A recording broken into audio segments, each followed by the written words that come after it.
Hey my dear listener, before we start, make sure to subscribe to the channel. Comment down where are you from and what's your time right now. Let's jump into the video. Now let's begin with story 1. The mud and palmwood homes of medieval Arabia.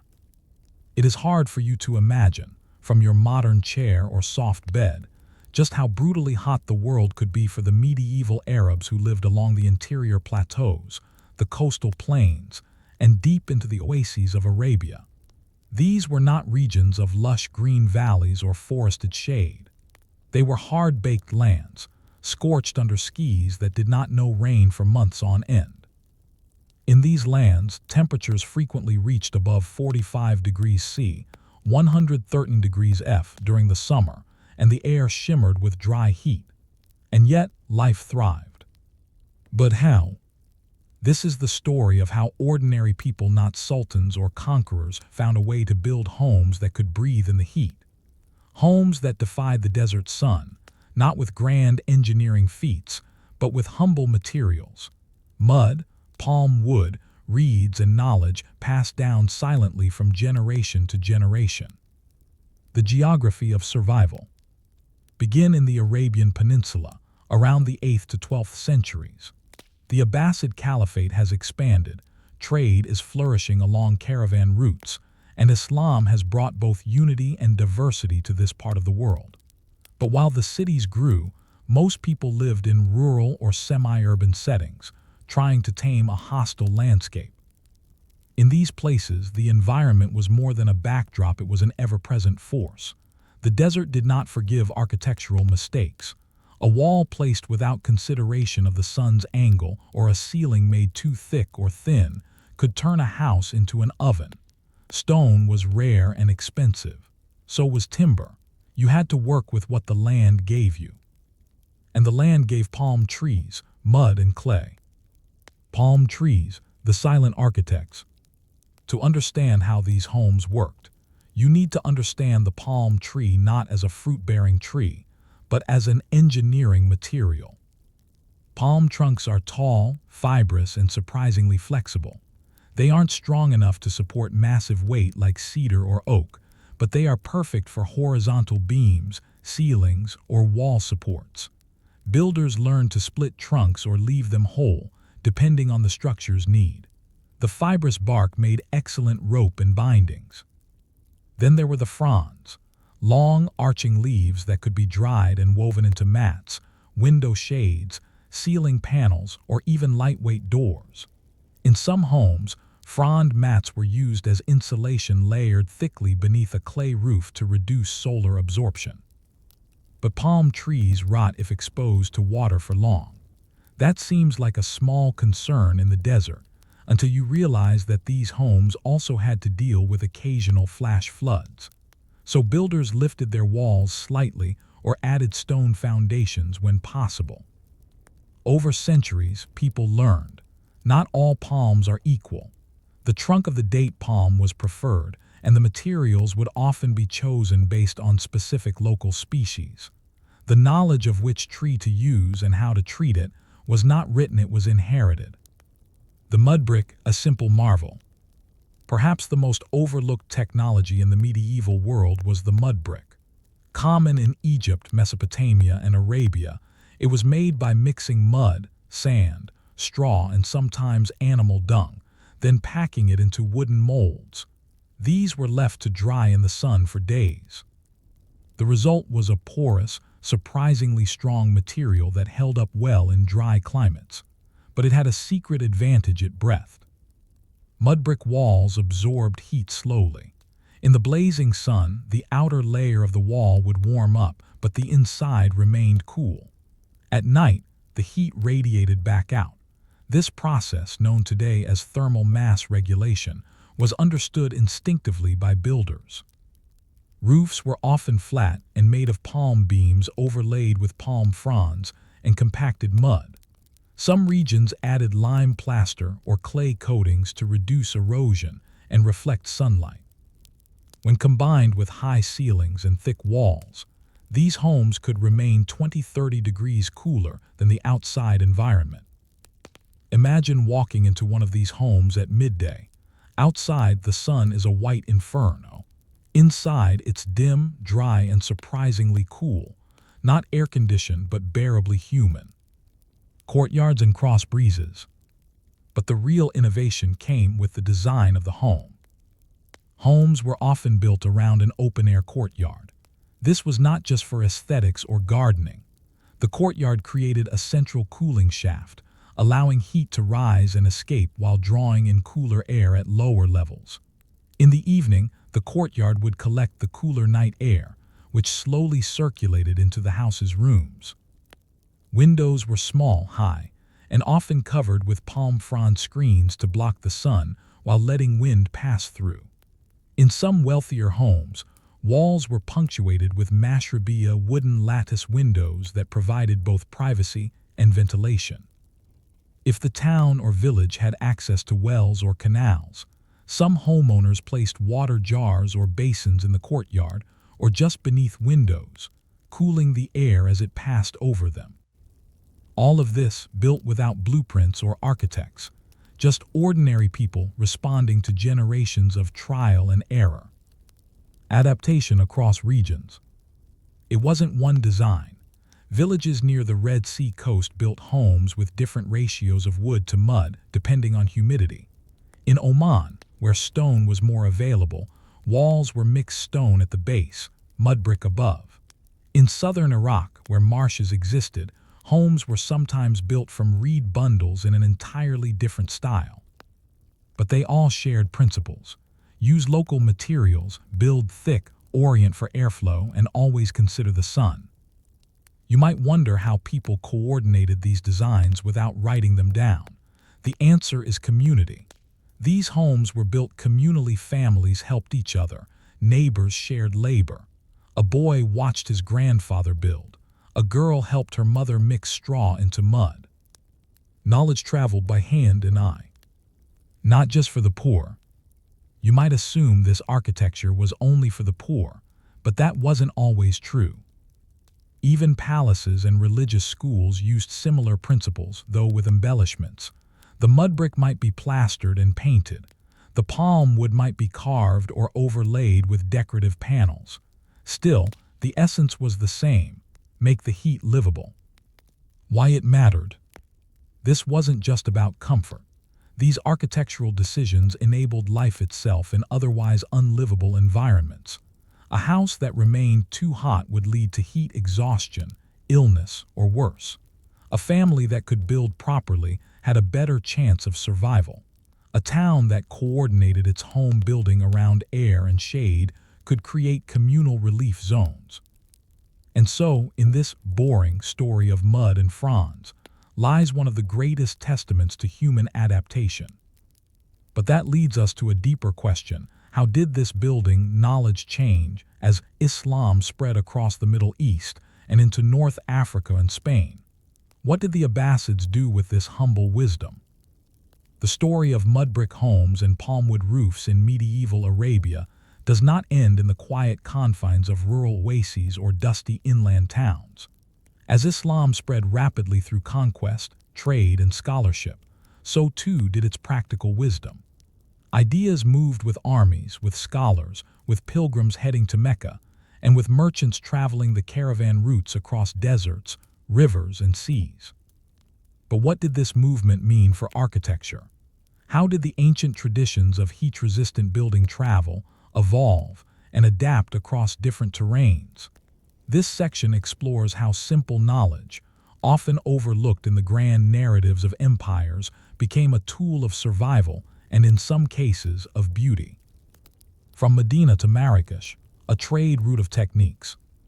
Imagine standing at the edge of the Hijaz Desert in the 9th century. Medina, once a small oasis town, has become a religious and cultural hub.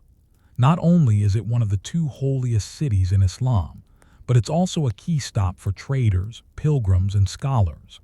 These travelers bring with them silks, spices, and scriptures, but also observations, habits, and architectural solutions. A merchant from Kufa, traveling westward, might note the way Medina's homes use palm wood to create slatted ceilings that vent out hot air at night. He might see small clay pipes embedded into walls to allow air to flow from shaded areas into hotter rooms.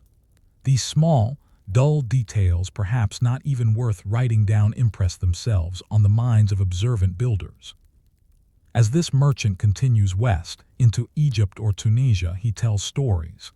Maybe he doesn't explain every detail, but when he describes the homes as cool in the day or quiet even when the desert rages, someone is listening. And in a workshop far away from Arabia, a builder decides to try a new mix of clay, or raises a ceiling a little higher, or cuts a palm frond at a slightly different angle. And so the house changes. The Abbasid influence, standardizing the humble. Under the Abbasid Caliphate, 751-258 CE, there was a concerted effort to document and spread knowledge, not just religious or philosophical, but practical knowledge. The caliphs of Baghdad saw value in collecting treatises on engineering, agriculture, and architecture. The famed Beit al-Hikmah, or House of Wisdom, is often remembered for translations of Greek and Persian texts, but it also preserved Arabic treatises on building practices. It is during this era that we begin to see more consistent descriptions of climatic architecture, buildings constructed specifically to handle extreme weather. Among these writings are accounts of wind orientation, the use of earthen insulation, and the placement of internal courtyards. Though rarely signed by architects, many of whom were craftspeople, not scholars, the methods reflect long-practiced Arab techniques. The Abbasids didn't invent these ideas, but they did legitimize them, encouraging their spread across the empire's vast geography.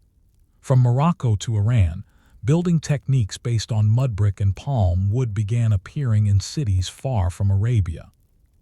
Adaptation in Al-Andalus, mud brick meets ornament.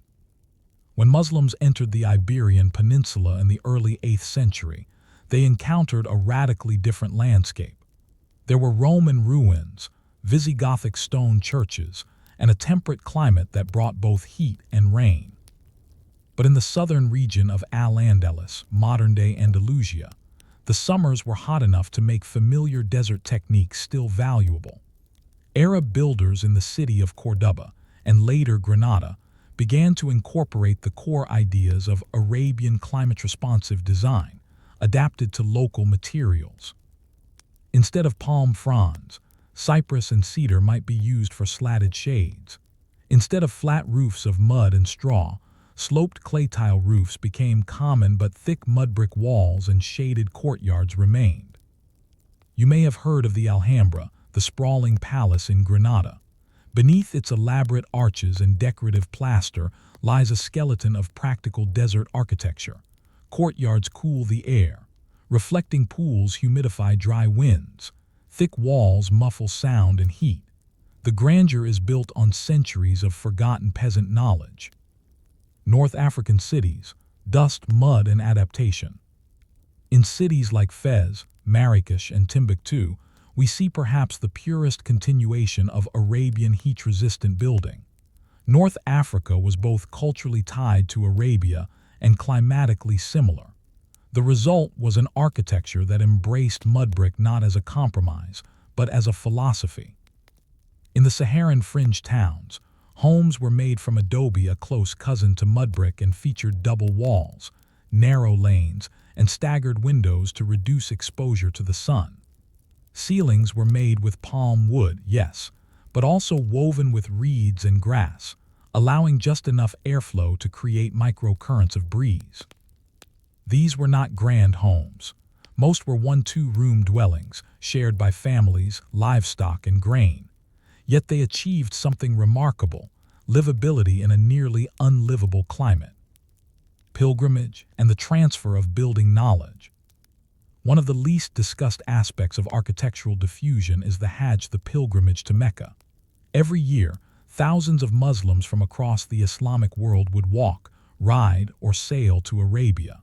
On the way, they would stop at khans, roadside inns, cities, and desert villages.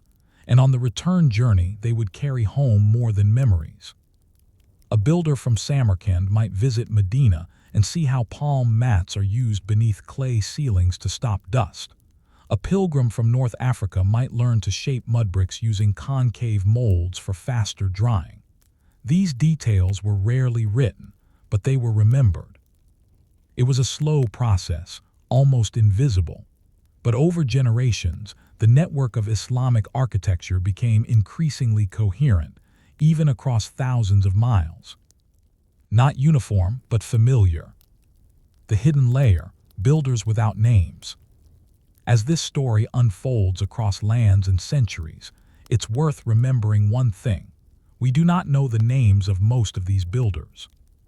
The architects of palaces may be remembered in some texts, but the people who figured out how to build a mud brick wall that wouldn't collapse in summer rains, or how to orient a home so that afternoon winds brought relief rather than heat, their names are lost. And yet their knowledge survived.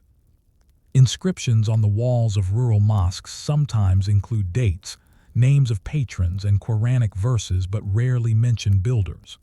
In oral histories, you'll hear of my grandfather's house, or the house of the old sheik, but again, no architect's name. These were communal achievements, craft knowledge shared in shade and silence, women mixing clay, men placing fronds, children watching from the corners. So much of what kept people alive was not grand. It was practical, and it moved not in tomes or libraries but in hands, in eyes, in memory. Threats and resilience. Despite its effectiveness, this style of architecture faced growing threats in later centuries. As imported wood and stone became more available to elites, mud brick was seen as primitive. Urban expansion and centralized planning led to new styles that ignored centuries of climatic knowledge. Yet in many rural areas of Yemen, Oman, and North Africa, these homes still exist. Some are centuries old. Others are rebuilt each generation.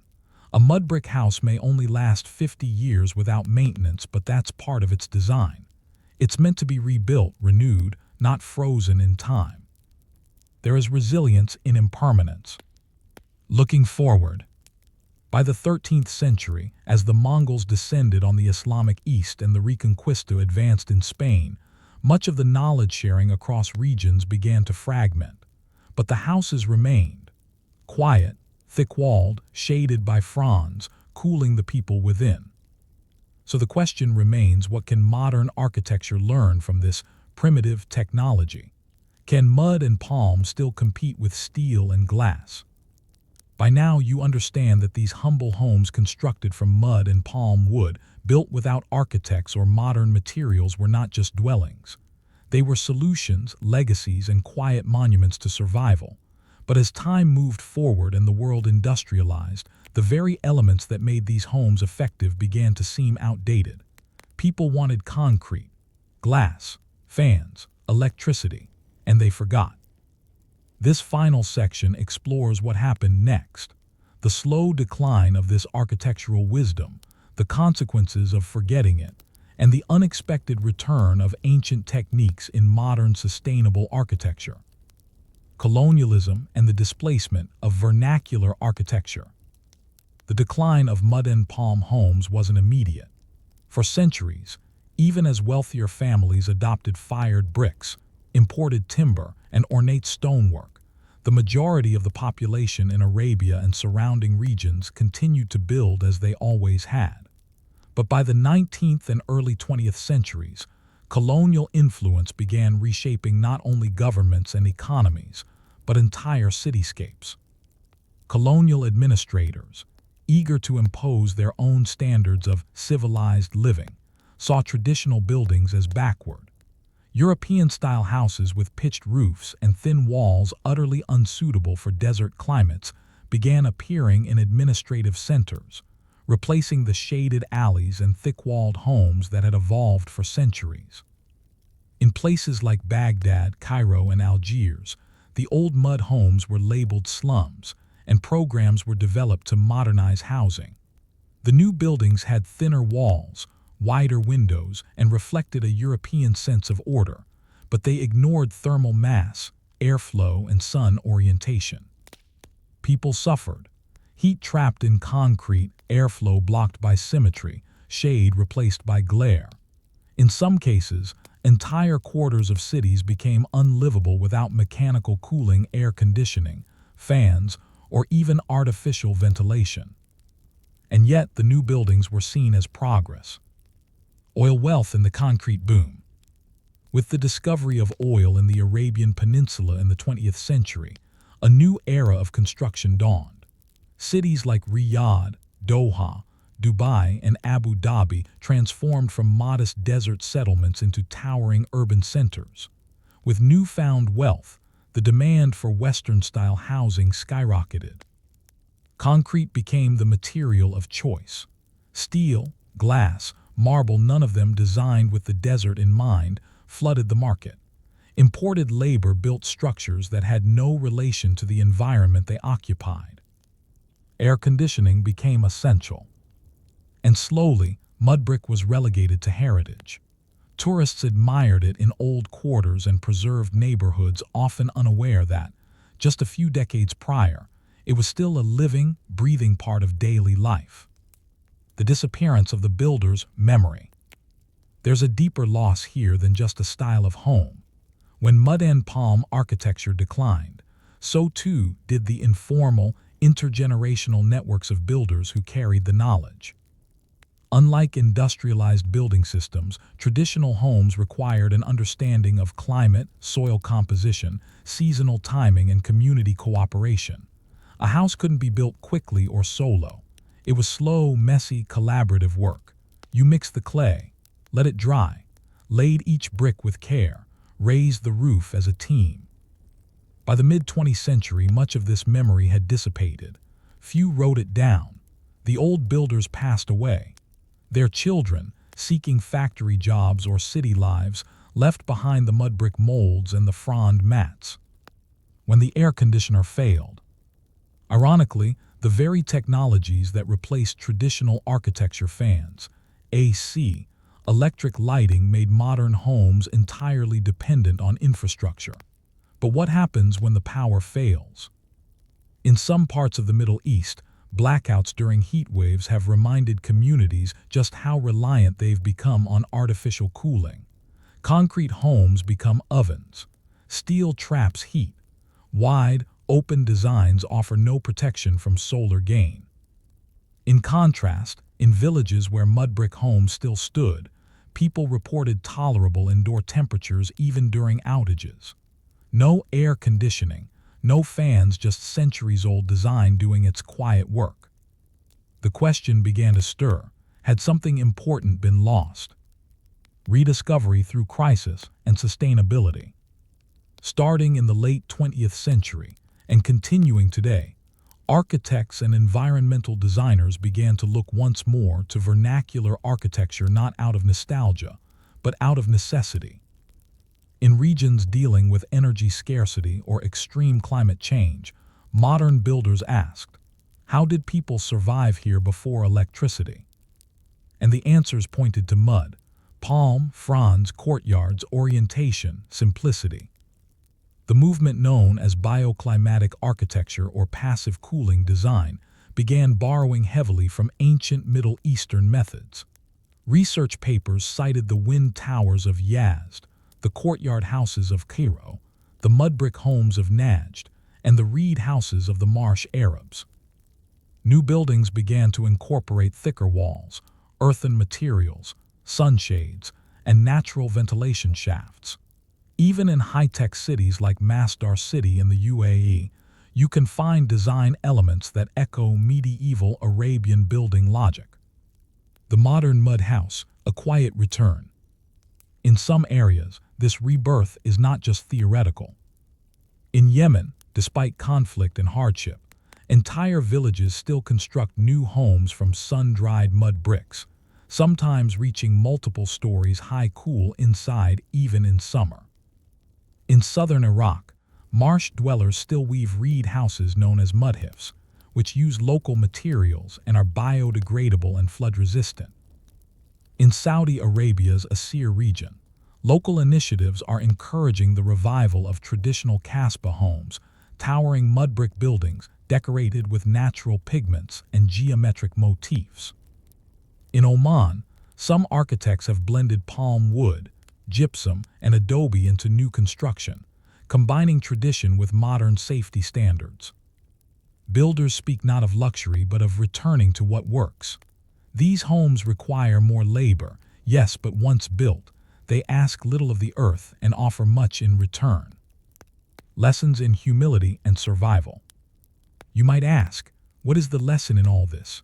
Why tell a long, slow story about mud, palm fronds, and unrecorded builders? The answer is simple. Resilience is often boring. It is not built in sudden inventions, but in small, adaptive decisions repeated over generations, refined in silence. These homes never changed the world through grandeur. They changed it by allowing people to survive, raise families, store water, grow food, and carry culture forward. Without them, many communities would have simply vanished from the map of history. In a world facing rising temperatures and uncertain resources, it might be time to listen not to the noise of modernity, but to the quiet wisdom of those who built with mud. Final reflection. Somewhere a child sleeps in a home with palm frond ceilings and mud brick walls. It is not a museum. It is not a recreation. It is just a home, quiet, shaded, cool. And outside, the desert continues to burn. But inside, someone learned long ago how to live. Story 2. The Forgotten Canals of Mesopotamia. When people speak of Mesopotamia, they often call it the cradle of civilization. They speak of kings, cuneiform, Hammurabi's laws, and ziggurats rising above the plains. But what they usually forget, what lies silent beneath those stories, is water. Not just the mighty Tigris and Euphrates, but something far more fragile and human: canals. For thousands of years, the land between these rivers was carved by the hands of farmers, engineers, soldiers, and slaves into a latticework of water channels that gave rise to cities, grain, trade, and empires. These were not grand monuments. They were trenches filled with slow-moving water, lined with reeds, maintained by mud-covered workers who never saw their names on tablets or monuments. And yet, without these canals, none of it would have worked. In this section, we return to a time not of kings, but of ditches. We walk the embankments, feel the mud between our toes, and understand how forgotten canals, boring and essential, allowed Mesopotamia to thrive for millennia. The land between rivers and the problem with it. The name Mesopotamia comes from the Greek meso, middle, and potamos, river. It describes the vast plain between the Tigris and Euphrates rivers, stretching from modern-day southeastern Turkey through Syria and Iraq, all the way to the Persian Gulf. It sounds fertile. It was. The rivers flooded unpredictably, depositing rich silt in some areas while drowning crops in others. Summers were blisteringly hot, and rainfall was rare. Without control, the rivers were as destructive as they were life-giving. The earliest farmers who settled here, perhaps as early as 6000 BCE, had no choice but to find a way to manage the water. They began with shallow ditches, hand-dug to carry floodwater away from fields. Over time, these ditches became channels, and then canals, some stretching for kilometers. Water was life, but only if you could carry it where it needed to go. Digging ditches in the dust. Canal construction was not glamorous. Imagine rows of workers with baskets, digging mud and clay in the searing sun, ankle-deep in water, while others laid out paths with simple tools. The earliest canals followed natural contours, but over time, engineers learned how to level ground, redirect flows, and manage gradient to keep water moving. Too steep and the canal would erode. Too shallow and the water would stagnate. To build even a small canal required knowledge of soil type, water pressure and flow, local elevation, seasonal rainfall and flooding. And yet for centuries, people did this without the help of written plans. They observed, remembered, and improved by trial and error, A broken embankment could ruin crops. A clogged channel could leave a village dry. Failure was not theoretical, it meant hunger. The organization of water. By the time of the Sumerians, c. 3000 BCE, canal construction was not a local effort, it was institutionalized. Governments formed around the management of water. City-states like Lagesh, and Uruk built vast irrigation networks, not to benefit just one town, but to support entire regions of agriculture. This required surveyors to plan routes, laborers to dig and maintain the canals, officials to assign water rights, guards to enforce them. It also required storage systems, small reservoirs, gates, levees, and ponds. Some canals included sluice gates controlled by wooden levers to divert water at key junctions. And every year before the flood season, teams would go out to clear the silt, repair damage, and recheck the flow levels. This annual maintenance ritual was often ritualized itself, embedded into the calendar, tied to religious ceremonies, and carried out communally. The boring importance of sediment. Sediment was the silent enemy of all canals. It built up slowly, choking off flow, changing depths, altering routes. To keep a canal useful, you had to remove sediment constantly. This meant men with shovels, scoops, and baskets, hour after hour, day after day. In some cities, there were sediment quotas. Each household was expected to provide laborers or pay fines. Laws dating back to the Code of Hammurabi, c. 1750 BCE, reveal the seriousness of this work. If a man neglects to strengthen his dike and does not do so, and a break is made in his dike, and the water carries away the farmland, the man in whose dike the break has been made shall replace the grain which has been damaged. The message was clear. If you failed to maintain the canal, everyone suffered and you paid the price. Not just irrigation but trade. Most people assume Mesopotamian canals were for irrigation alone, but they were also transportation routes.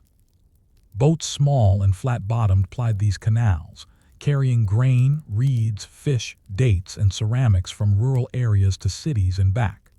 In a landscape with few roads and dangerous wilderness, the canals offered safe, smooth paths through the land. Some larger canals even connected cities, functioning like inland highways. Records from the city of Mari, for example, show officials organizing canal transport schedules and assigning specific cargoes to boats. Canals also moved people, not just traders, but tax collectors, soldiers, even priests. A temple in Nippur may have received its grain taxes via canal boat, rowed in from distant villages and recorded on clay tablets. Drought and destruction. Despite the system's brilliance, it was fragile. A few years of low rainfall could dry out entire sections. Unmaintained canals filled with silt and weeds. Competing cities would sabotage rival canals or steal water through secret channels. In some cases, upstream cities diverted too much water, leaving downstream farms barren. Canals had to be rebuilt again and again. Some were abandoned. Others changed course with the rivers. Over time, entire water networks disappeared, buried under dust or swallowed by urban expansion. When Mesopotamian empires collapsed from Sumer to Akkad to Babylon, water mismanagement was often a factor. Drought, war, and neglect turned fields to salt and canals to ditches. Whole regions became unfarmable. Even today, satellite images show ghost canals, winding like veins through Iraq's southern plains, dry, forgotten, invisible from the ground. The memory that remains. And yet, something of the canals endures. In southern Iraq, especially in the marsh regions, farmers still dig channels by hand. They still check the water level before planting. They still argue over whose turn it is to irrigate. The tools have changed, but the principles have not. Some of these modern canals trace the paths of ancient ones passed down not in books, but in family memory. They don't look like much, a narrow ditch, a shallow channel, reeds growing along the banks, but when the water flows, life returns. An unresolved channel. So much of Mesopotamian history is built on its canals, and yet few people ever learn about them. They were essential, they were brilliant, and they were constantly breaking. But here's the unresolved question. How did these ancient people organize canal systems without modern technology, maps, or machinery? And why does it still matter today? In the first section, we followed the carving of the land, the physical labor of shaping earth to channel water. We saw farmers, workers, and communities battling flood and drought, engineering something quiet but remarkable. But canals were more than tools.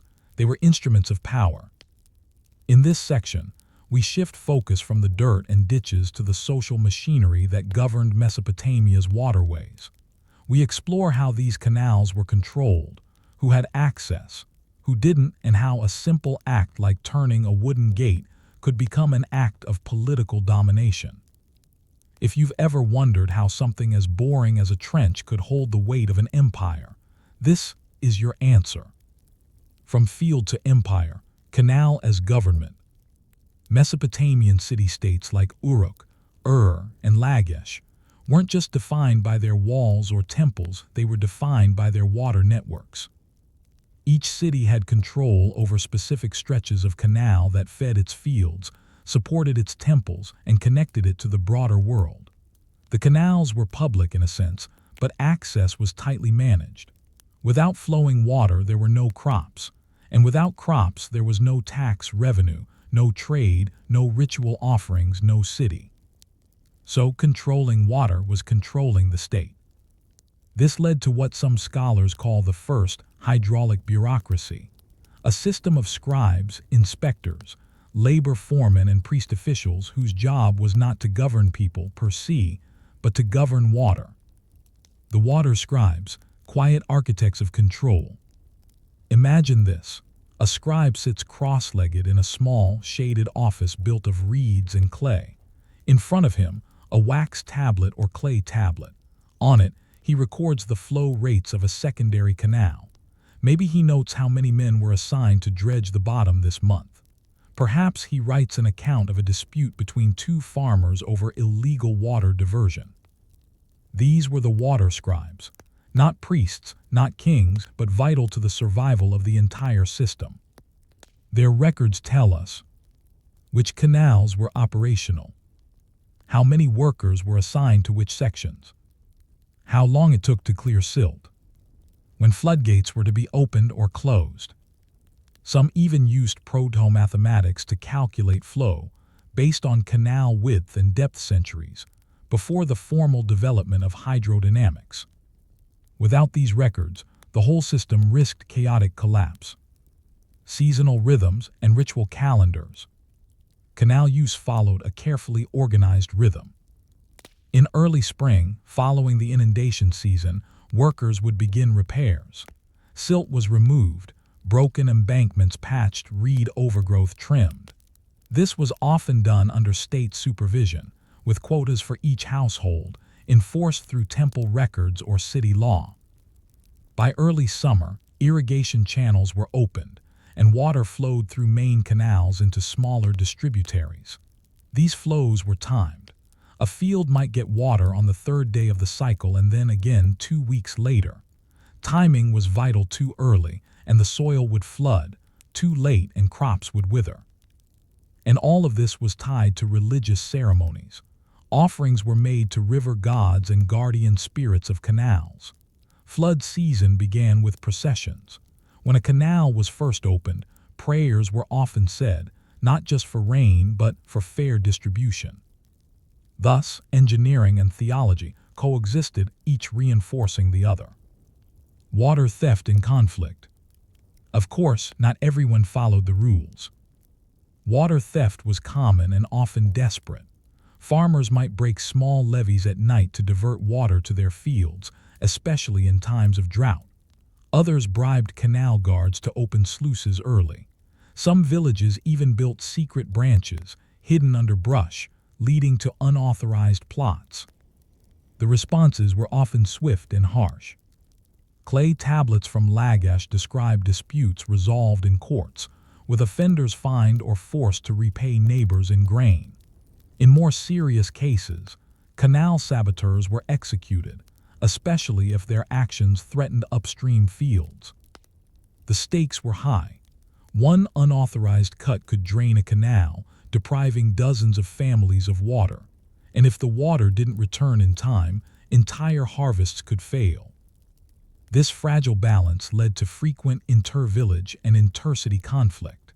Battles were fought not for gold or land, but for the right to a few more liters of water. The role of temples and religious authority. In many Mesopotamian cities, temples played a central role in water management. Temples were not just spiritual centers, they were economic hubs, owning land, storing grain, and commanding labor forces.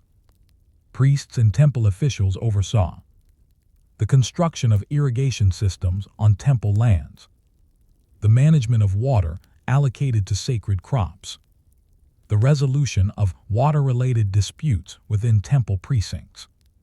In some cities, canals were named after gods, and their maintenance was seen as a form of divine service. This merging of religion and resource control gave temple institutions enormous practical authority. If a priest declared that a canal would remain closed for ritual cleansing, that decision had economic consequences for everyone downstream. It also allowed temples to collect offerings in exchange for favorable water allocations, a system not unlike bribery, but sanctified. Empire-scale projects, when canals got ambitious. As Mesopotamian city-states gave way to larger empires like the Akkadian, Babylonian, and Assyrian, the canal system scaled up. Massive projects were undertaken, often involving tens of thousands of laborers, to create canals that spanned hundreds of kilometers. The King's Canal under Sennacherib, carved from the Tigris to bring water to Nineveh, was 50 kilometers long and included aqueducts. Under Nebuchadnezzar II, canals fed Babylon's famed gardens and supported a city of unprecedented scale. These were feats of both logistics and propaganda. Emperors stamped their names onto canal linings, bragged of their tamming of the rivers, and sometimes created artificial lakes as monuments to their power. But the larger the system, the more fragile it became. One break, one blockage, or one failed season could have empire-wide effects. Canal collapse and salinization. There's one final, often overlooked reason that many Mesopotamian canals were abandoned: salinization. As water is used for irrigation, it leaves behind salts. If the land is not flushed with fresh water or rain, both rare in Mesopotamia, the salt accumulates in the soil. Over generations, fields turned white and barren. Crop yields declined. Communities abandoned their lands. The canals no longer useful dried up or silted in. Some cities like slowly died not because of war or conquest, but because the very system that sustained them poisoned the soil. By the time of the Persian conquest in the 6th century BCE, many southern Mesopotamian fields had become infertile. Canals were either rerouted or left to disappear into the desert. A system of dust and power. So we return to the canal not as a trench, but as a tool of power, knowledge, and fragile balance. It was never just about moving water. It was about who controlled it, who recorded it, who received it, who didn't. And as with all systems of control, the canal was vulnerable to neglect, greed, mismanagement, or simply the slow march of salt. But there's still one more question we haven't answered. What did people do when these systems broke down, and what lessons does that hold for us now? By now, the picture is clear. Mesopotamia's canals were not passive channels, they were lifelines woven into the body of civilization. But in the end, even the most resilient water systems must contend with the forces of time, neglect, and nature. This final section explores the decline of Mesopotamia's canal systems, the efforts to revive them across centuries, and how their quiet legacy continues to shape conversations around modern water management in dry, overpopulated, and climate-strained regions of the world. The slow death of a water system. The downfall of Mesopotamia's canals wasn't a single moment, but a slow, painful unraveling centuries in the making. As dynasties rose and fell, fewer resources were allocated to canal maintenance. Sediment, always a problem, was allowed to build. Gate systems rotted. Embankments collapsed. Corvée labor systems broke down, and with them, the annual dredging cycles that had kept water flowing since Sumerian times. Even worse was the increasing salinity of the soil. Centuries of irrigation without proper drainage caused salt to build up in topsoil. Some areas that had once been fields of barley turned white and crusted, unable to grow anything. Archaeological surveys in regions like southern Iraq show a startling pattern. Canal towns that thrived for 1,000 years suddenly vanish from the archaeological record around 1200 BCE. Some are never inhabited. Others shrink to mere villages. Climate may have played a role. Cooling periods and reduced precipitation likely stressed the system, but it was human neglect that sealed its fate. Canals and conquest. Foreign empires came and went. The Persians, especially under Darius the Great, attempted to restore canal systems and even initiated large-scale engineering works like the Royal Canal, which connected the Nile to the Red Sea via the eastern delta. The Greeks and Romans marveled at Mesopotamia's water systems, but did little to expand them. They saw canals more as tools for war and movement than agricultural necessity. By the time of the Islamic Golden Age in the 8th–10th centuries CE, significant efforts were made to revive irrigation in southern Iraq and across Persia. The Abbasid caliphs, especially in Baghdad and Wasit, commissioned repairs and reorganized water distribution systems. But again, maintenance declined as political instability grew. In the later centuries, the Mongol invasion, local rebellions, and shifting economic centers led to more abandonment. By the early modern period, most of Mesopotamia's vast canal systems were dry or unusable. The Marsh Arabs, memory in the reeds. One of the few communities that retained a living memory of Mesopotamian water culture were the Madin, or Marsh Arabs, of southern Iraq. Living among the last wetlands fed by the Tigris and Euphrates, they built reed houses on floating islands, maintained small canals by hand, and developed a system of rotational water use that echoed ancient practices. For centuries, their lives continued much as they had in Sumerian times, planting rice, herding water buffalo, and fishing from long canoes. Even into the 20th century, their lifestyle was a time capsule of Mesopotamian hydrology. Water levels were measured by sight. Disputes over usage were settled by elders. Maintenance was communal and constant. But even they were not safe. In the late 20th century, political campaigns by Saddam Hussein's regime aimed to drain the marshes, destroying villages and rerouting rivers. The loss was not just ecological but cultural. Thousands were displaced. Ancient knowledge systems vanished. Revival and the challenge of the modern state. Today, in post-war Iraq, efforts to revive the marshes and repair old canal routes continue, but it is not easy.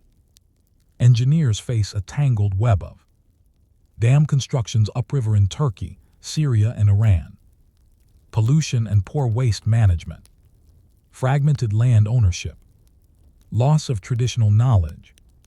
Rebuilding a canal today isn't like it was in 2000 BCE. The rivers themselves have changed course. The climate is hotter, populations are larger, the bureaucracy is slower. And yet, some canals have been restored not in grand, ancient style, but modestly, with bulldozers instead of baskets, concrete walls instead of packed clay. Rice fields now grow again in places long thought barren. The canal as metaphor. In many ways, the canal has become a metaphor, a symbol of the thin line between sustainability and collapse. It teaches us that civilization does not rise on monuments alone, but on maintenance. Not glory, but boring consistency. Canals were never glorious. They were muddy, mosquito-ridden, constantly breaking, but they were everything. Their quiet presence made cities possible, fed millions, and connected people across lands. They were an act of cooperation between humans and land, between upstream and downstream, between generations. Lessons for the climate future. Now, as global temperatures rise and water becomes a precious commodity once again, the lessons of Mesopotamia's canals are more relevant than ever. Water governance must be shared, or conflict will follow. Infrastructure must be maintained, not just built. Agriculture must consider salinity and soil health, or fertility vanishes. Technology alone won't solve water crises. Social systems must adapt too. And perhaps most importantly, resilience doesn't look like innovation. It often looks like a ditch dug in mud, repaired every year by ordinary hands. The last canal. If you were to walk the plains of southern Iraq today, you might stumble upon a shallow channel, overgrown with reeds. No signs, no names, just a groove in the earth. To most, it's nothing, but to someone with the right memory, it might be the last remnant of a system that once fed the world. And so the question remains. In a time of water crisis, will we remember the lessons of those who managed water with mud, labor, and silence? Or will we, too, let the canals dry and the land turn to salt? Story 3. How the Nabateans collected water in the desert. As you lay back, preparing for rest, imagine the driest place you know.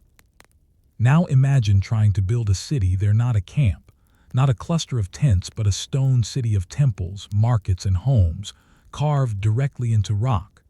A city where no rivers flow and the rain barely falls. A city where travelers arrive parched, and where every drop of water must be caught, stored, protected. This was Petra, the jewel of the Nabatean kingdom.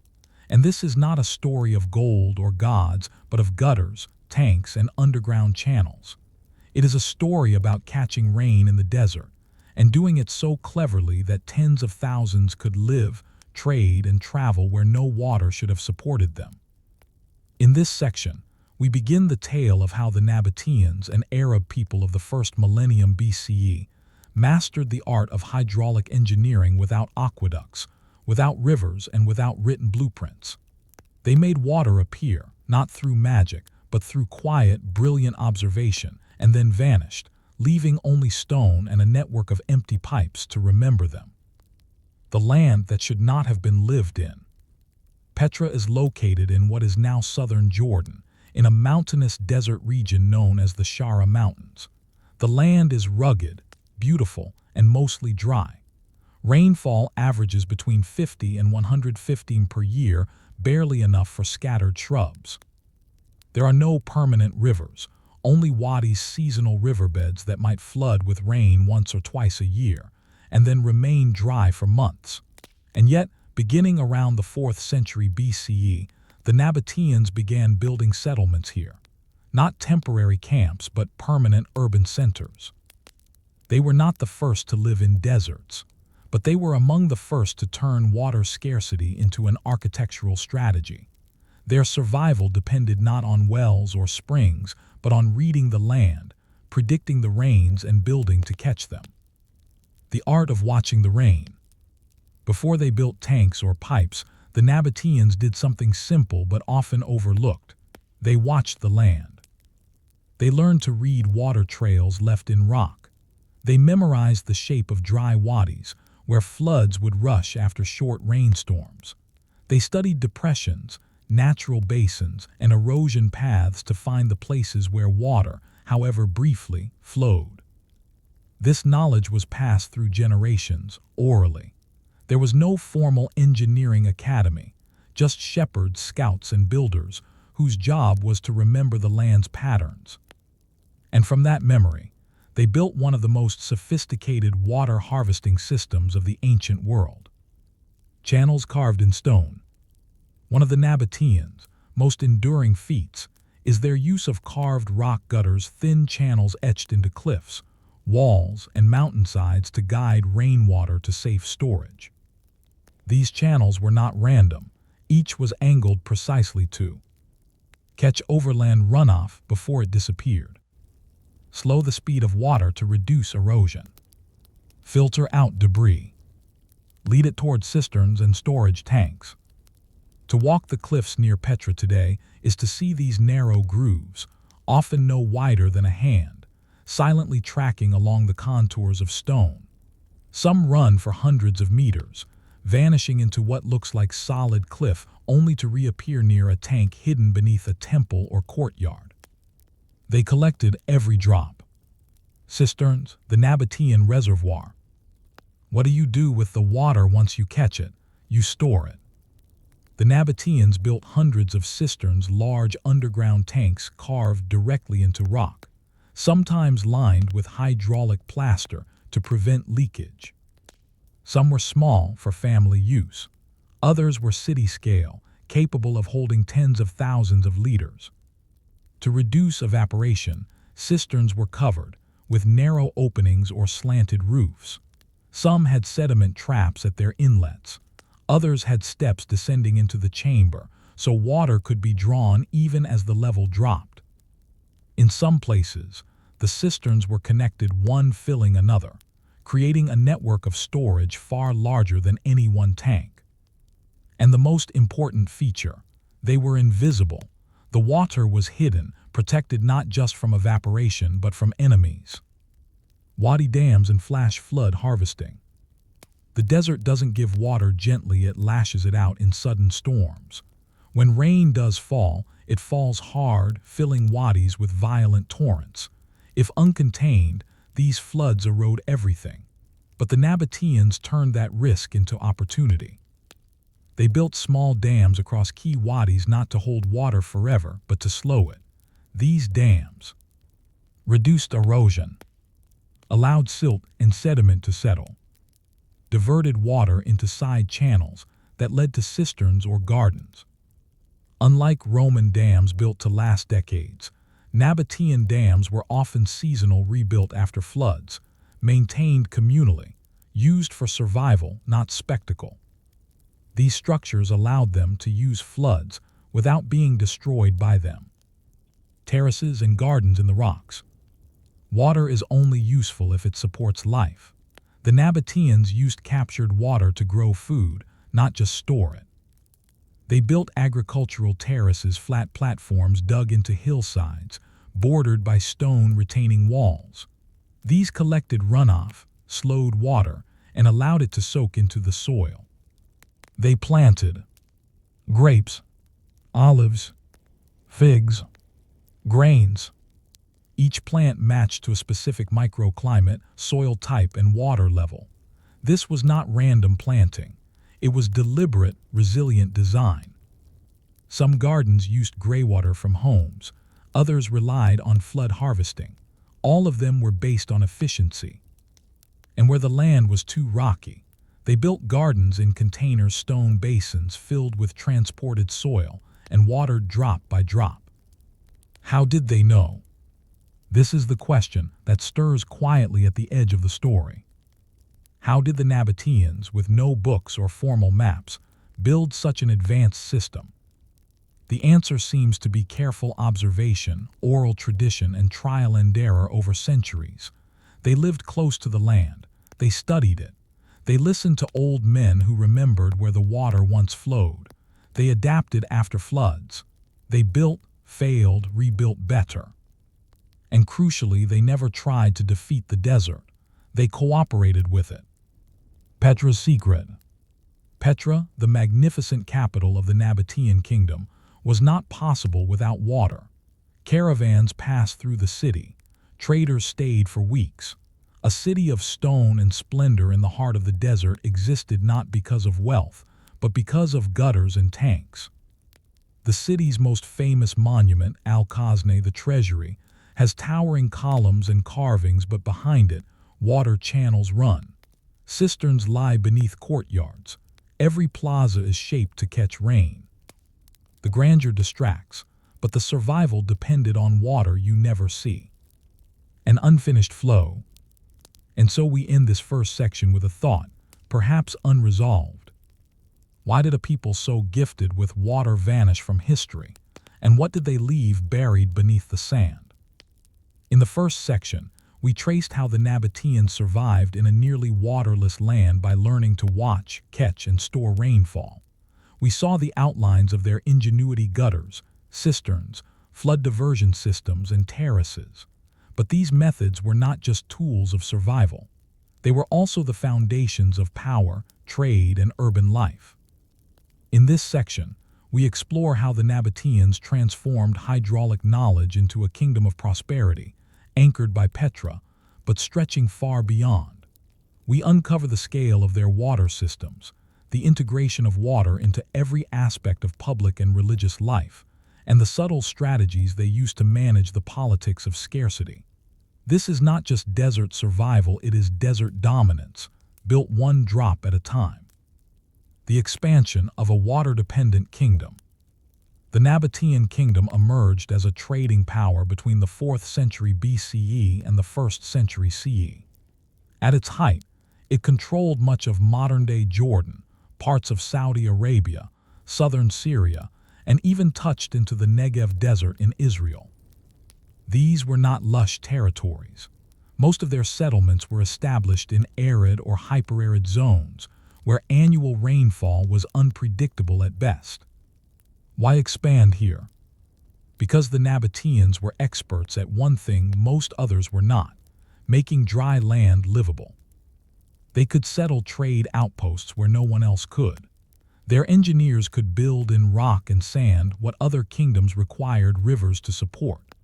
Their caravans carrying spices, incense, myrrh, textiles moved efficiently because they had access to water storage points no one else knew about. Water became not just a resource, but a form of territorial advantage. Trade routes and the hidden cisterns. The most vital Nabatean innovation after Petra itself was the creation of a network of water-secured trade routes. Along the incense route that stretched from southern Arabia Felix, modern-day Yemen, to the Mediterranean, they established way stations. These weren't towns in the modern sense. They were often just a cistern carved into rock, a shaded alcove, a cache of sealed jars buried and covered to avoid evaporation. The locations were kept secret, often protected or only revealed to trusted traders. In the Negev desert, archaeologists have uncovered a network of agricultural terraces, dams, and underground reservoirs dating to the Nabatean period. These sustained both camel caravans and small farming settlements, hours away from any visible water source. Petra's hydraulic web. Let us return to Petra, the spiritual and political heart of the Nabatean kingdom. At its peak, Petra supported an estimated 20,000 inhabitants. And not just basic survival, it hosted markets, temples, public buildings, and festivals. That meant baths, fountains, ceremonial cleansing, all requiring water. To sustain this, Petra developed a multi-layered hydraulic system. Channel networks ran along cliffs and through the rock-cut streets, collecting rainwater and spring flow. Cisterns were located at every elevation, from mountaintop to valley floor, creating gravity-based distribution. Ceramic pipes and stone aqueducts transported water from distant sources, some over 10 kilometers away. Pressure regulators, simple but effective chambers, reduced the risk of bursting pipes during flash floods. And in the city's heart, water was not hidden, it was displayed. Public fountains known as nymphea brought beauty to the harsh stone. Bathhouses, built in Roman fashion but fed by Nabatean cisterns, became centers of both hygiene and politics. Pools and gardens, yes, gardens occupied plazas and temple courts. In a desert, these were not luxuries, they were statements. Water meant power, and Petra had it. Water, worship, and ritual. The Nabateans left few written records, but their temples and tombs suggest a deeply spiritual relationship with nature, especially with water and rock. Some scholars believe that water was not just used practically, but held religious significance. Many altars include channels, perhaps for the pouring of libations. Rock-cut basins near tombs may have served purification rituals. A few spring-fed sanctuaries, such as those at Ain Musa, suggest that natural water sources were seen as sacred places. Even the architecture of Petra reflects this. The famed monastery Al-Dair, though cut high into the rock, sits near the root of ancient water conduits, and the massive steps leading to it are flanked by catchment basins. Here, water is not just hidden underground.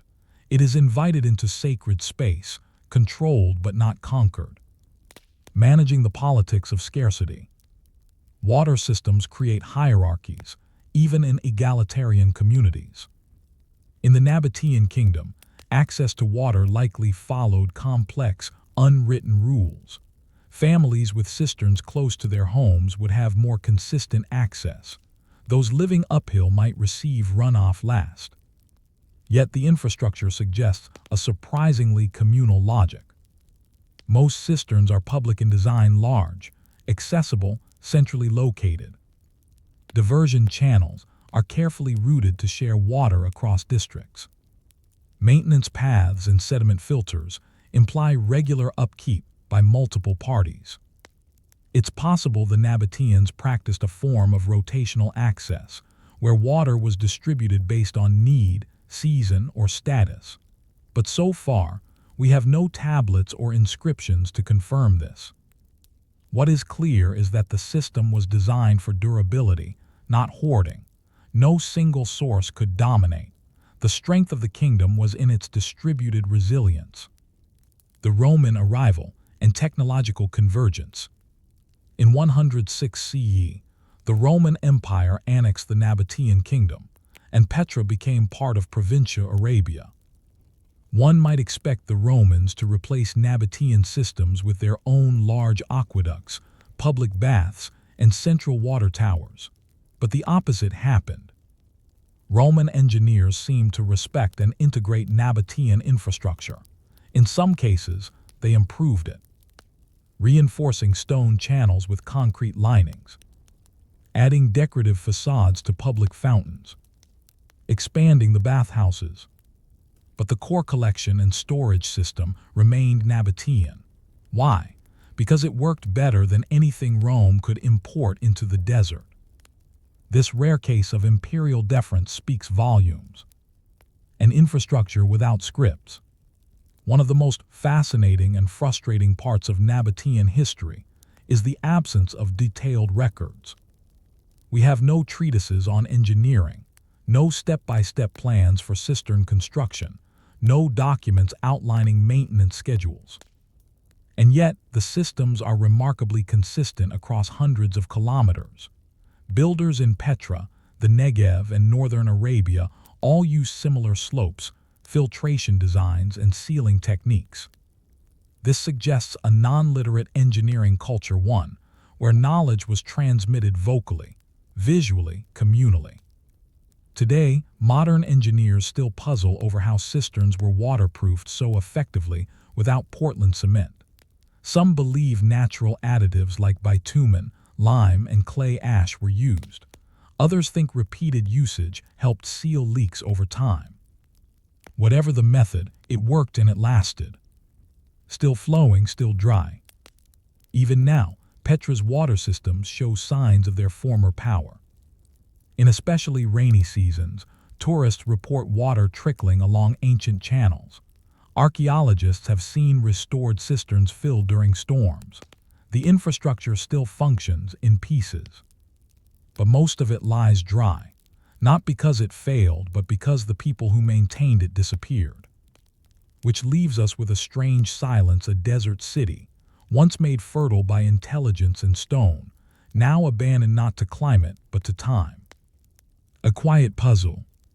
Why did the Nabateans build so well, so widely, and yet leave so little behind? Did their success depend not on documentation, but on memory and ritual? Was the water system their greatest invention, or merely the background of something larger? And what does it mean that we still don't know how much we've forgotten? The Nabateans built in silence. They harvested the sky and stored water in the earth.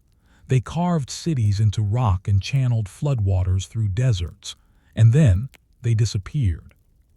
In this final section, we explore how the Nabatean civilization faded, why their water systems were forgotten, and how modern archaeologists and engineers are rediscovering their ingenuity. We'll look at the consequences of this historical amnesia and reflect on the broader lessons this desert civilization offers in a world now threatened by climate instability and water scarcity. Sometimes, the most lasting knowledge is not written in books but carved into cliffs, left for the patient to find again. Fading into the sand. By the 2nd century CE, the Nabatean kingdom had already been absorbed into the Roman Empire. Although Petra remained a regional center for some time, trade routes shifted. The ancient incense road, the economic lifeblood of the Nabateans, was slowly replaced by sea trade through Roman-controlled ports like Alexandria and Berenice. Camels gave way to ships. The Petra that once bustled with merchant caravans and desert diplomacy began to empty. Earthquakes in the 4th century CE damaged major infrastructure, including parts of Petra's water system. Without continuous maintenance, the delicate balance of catchments, cisterns, and channels broke down.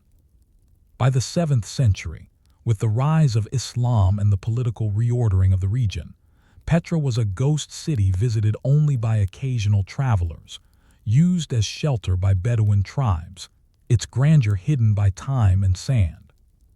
The Nabateans themselves left no direct descendants. Their script vanished, their language faded, and their hydraulic systems, once the envy of the desert, lay unused. What happens when maintenance stops? All resilient water systems rely on continual care. Even the most brilliant infrastructure cannot survive neglect. Petra's cisterns, uncleaned and unsealed, began to leak.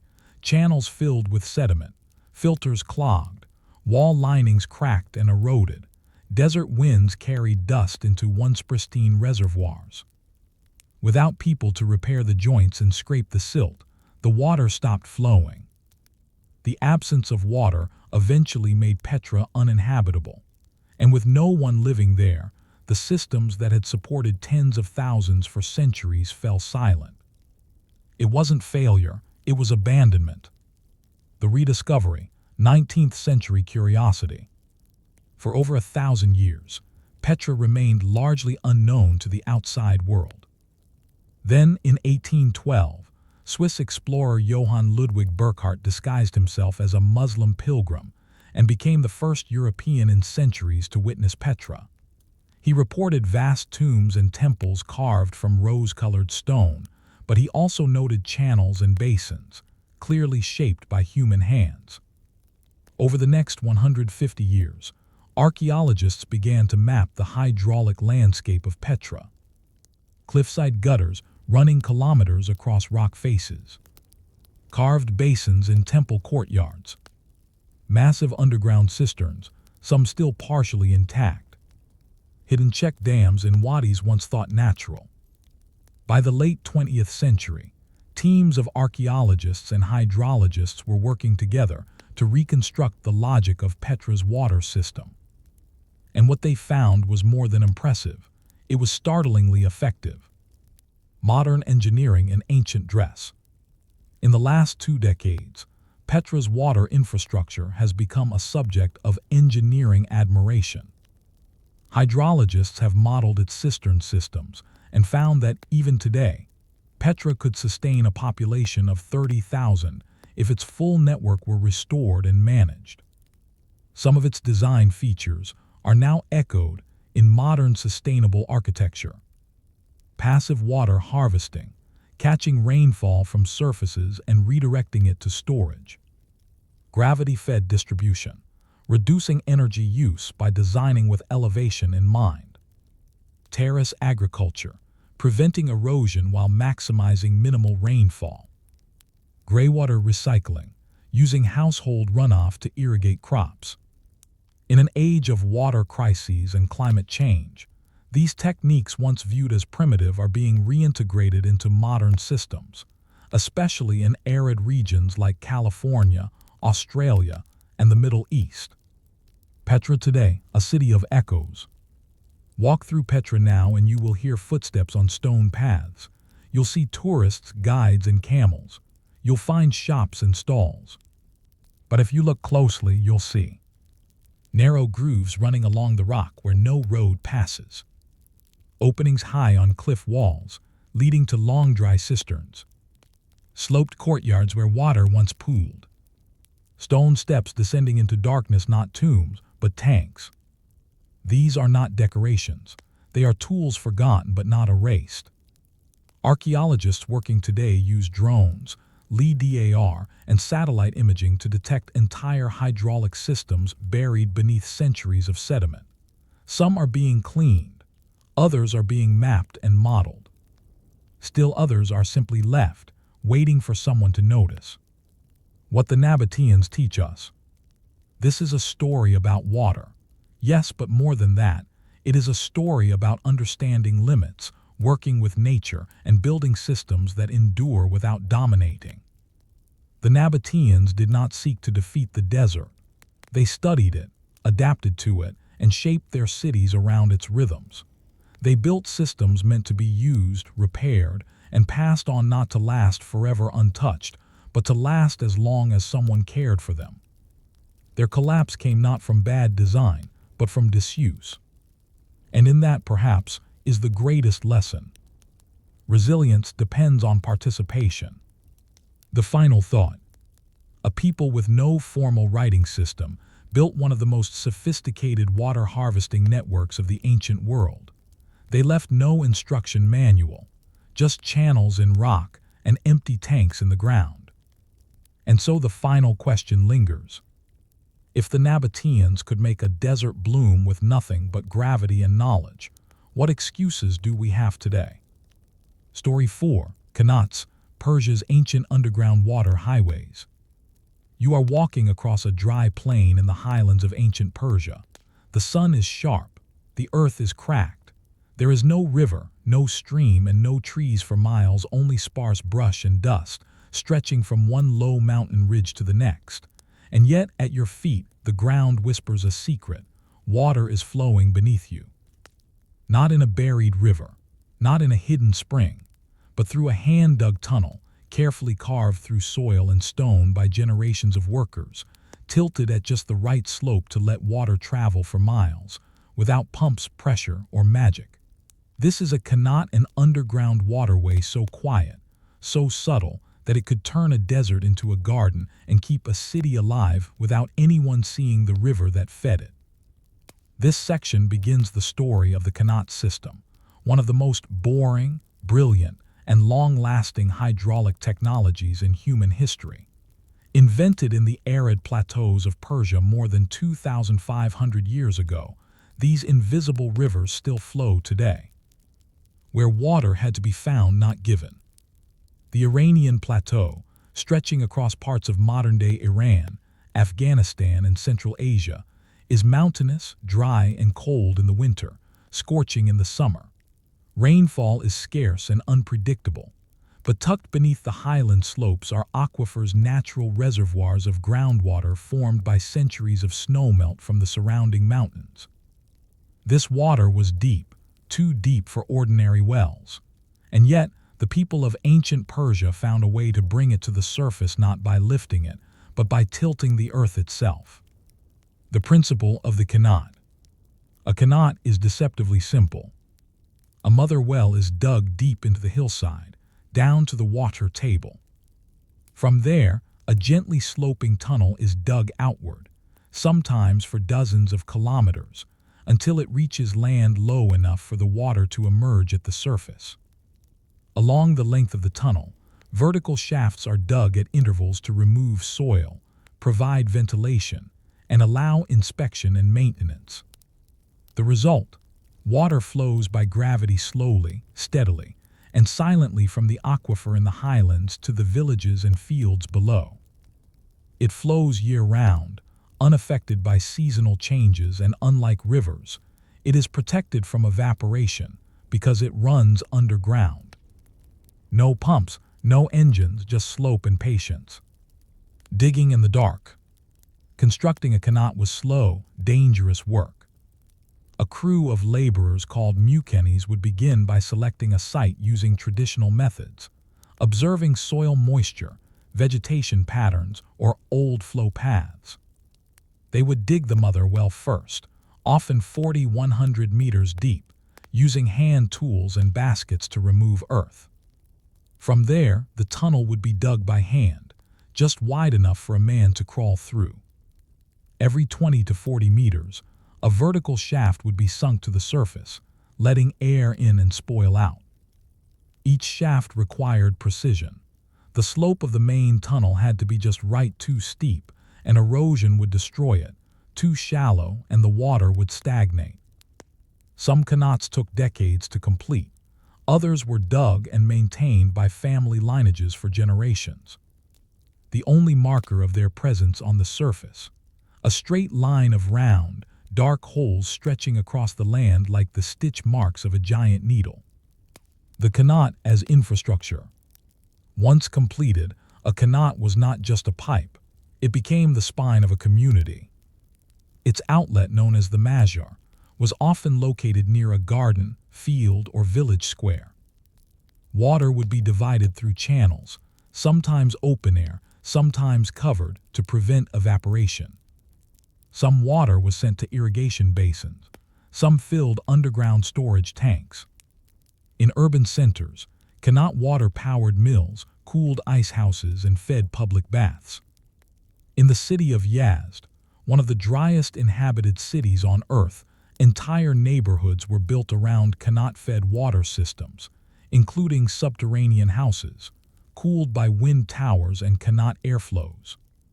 Here the qanat was not just water, it was air conditioning, plumbing, and irrigation, all in one. Ownership and social organization. Qanats were never free-for-alls. Their construction required investment, and their maintenance required trust. Typically, a qanat was built by a noble family, a religious foundation, waqf, a village collective. Water rights were distributed according to timed shares measured by water clocks, sand timers, or shadow lengths. A farmer might have the right to 2 hours of flow every 3 days, or a neighborhood might receive water on alternate weeks. There were no written contracts in early qanat societies. Rights were remembered, passed down, and negotiated. Disputes could be fierce. Water theft was punishable, and breaking a qanat, even accidentally, could result in exile or fines. But the system worked because everyone depended on it, and because maintaining a qanat was a community effort. Even the rich needed the poor to help clean the shafts, repair tunnel collapses, and guard the flow. The reach of the underground. From Persia, the qanat system spread across continents. Into Afghanistan, where they were called Kurez. Into Pakistan, Oman, and the Arabian Peninsula. Into North Africa, where they were known as figara by the Berbers. And even into Spain, where the Moors built acequias, many based on Persian design. By the early Islamic period, 7th–10th centuries, qanats had become so central to life in the arid world that Islamic legal scholars developed entire treatises on water rights, qanat inheritance, and damage disputes. Some qanats ran for 50–70 kilometers, with dozens of access shafts. They connected oases, fortresses, and trading posts. They enabled desert cities to rise where no river flowed. Invisibility as strength. The brilliance of the qanat system lies in its quietness. No one sees the water move. No one hears a rush or a roar. It does not flood. It does not dry out, it flows day and night underfoot. And because it is invisible, it is resilient. Armies cannot easily poison it, raiders cannot block it, drought cannot touch it. It is a system built not for glory, but for continuity, the kind of engineering that does not amaze, but simply endures. A question in the darkness. And so, we close this section with a single line of thought. Why would a civilization spend generations carving tunnels they would never walk through, just to carry water in silence beneath the feet of people who might never know their names? In the first section, we walked over a dry landscape and discovered the flowing life hidden beneath the qanats of Persia. We saw how these underground channels delivered water silently across deserts and mountains, without pumps or power, without even being seen. Now, in this second section, we'll go deeper. We will explore how these silent rivers shaped not just villages and farms, but cities, economies, and social systems. We will see how qanats were built into the architecture of life, influencing law, culture, family inheritance, and religion. And we'll follow the spread of qanats from Iran to Spain, observing how the idea morphed, adapted, and endured. Because the qanat was not just a water system, it was a philosophy of survival, collaboration, and unseen connection. Qanat cities, life built from the ground down. If you visit an old Iranian town such as Yazd, Kerman, or Nain, you will notice something strange. The city seems quiet, orderly, and cool even in the middle of the desert. You are looking at a qanat city, one of the most ancient and sustainable urban planning strategies ever devised. Qanats don't just bring water, they shape everything. Streets follow the roots of the qanats, with trees and gardens growing over buried tunnels. Houses are oriented so that courtyards receive water first, for cooling and cleaning.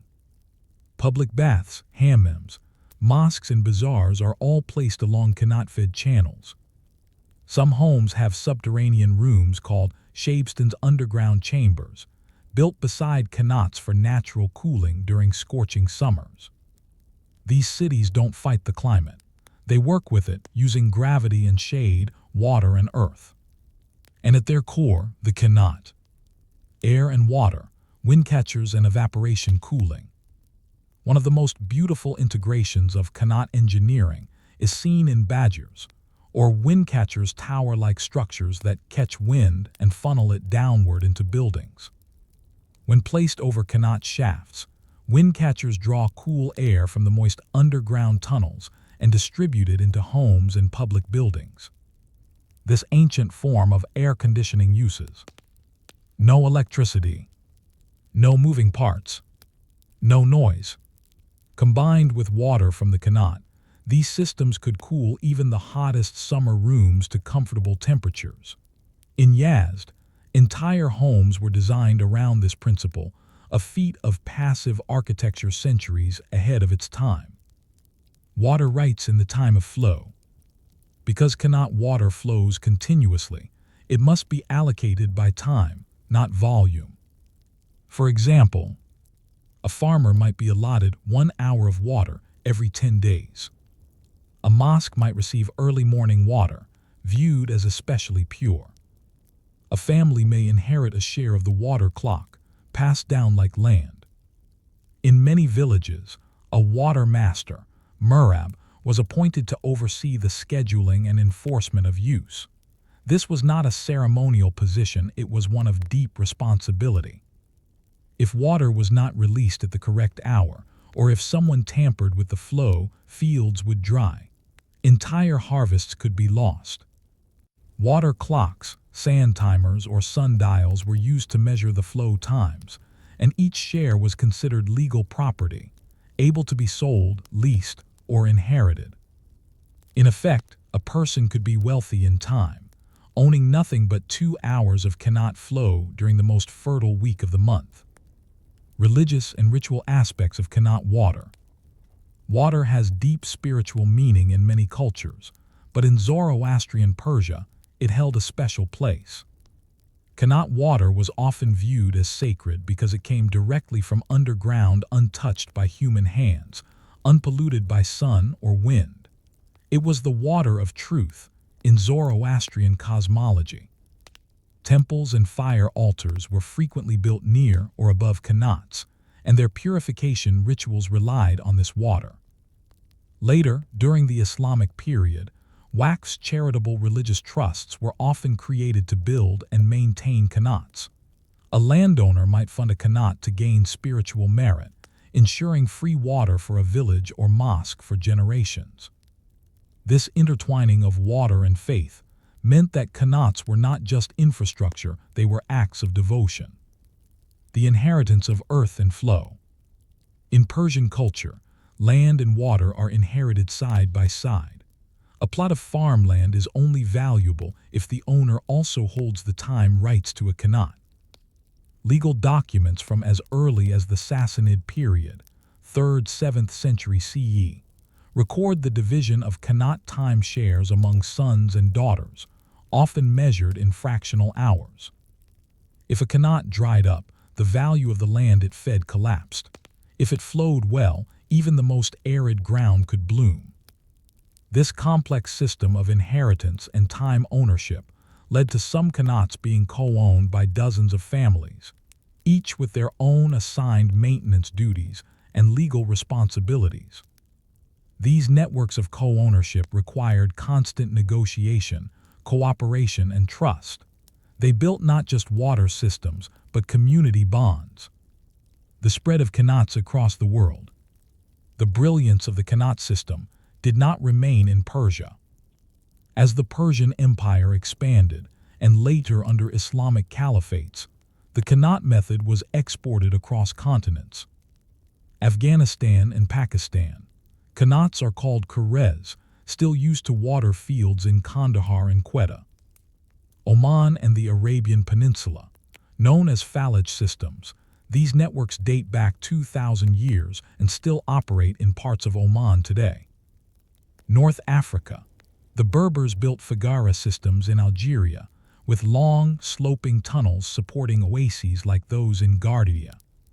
Spain. The Moors introduced qanat-like systems, acequias, to Andalusia, where some channels still irrigate orange groves and olive fields. Each region adapted the design to its own geography, but the core principle remained: bring water gently from high to low, underground, and share it wisely. The unseen empire. By the 10th century CE, the Islamic world was filled with thousands of qanats. Some cities had more than 50. Entire provinces depended on them. And yet they remained largely invisible to outsiders. Unlike Roman aqueducts or medieval castles, qanats were modest, buried, and unmarked. Their builders left no triumphal inscriptions. Their engineers signed no blueprints. Their names are almost entirely lost to history. But the systems they built still function. In modern Iran, over 30,000 qanats have been documented. Some are more than 2,500 years old, still flowing, still used, still shared. A quiet transformation. So what does it mean to build something not for glory, but for permanence? To dig a tunnel you'll never see completed. To carve shafts in the heat for water that will irrigate someone else's fields in a century you'll never know. This is the question qanats leave us with, not a mystery but a model. A model for cooperation over conquest, durability over spectacle, and shared survival over private hoarding. We have followed the story of the qanat from its ancient birth beneath the mountains of Persia to its spread across continents from Iran to Spain, from deserts to oases, from farms to entire cities.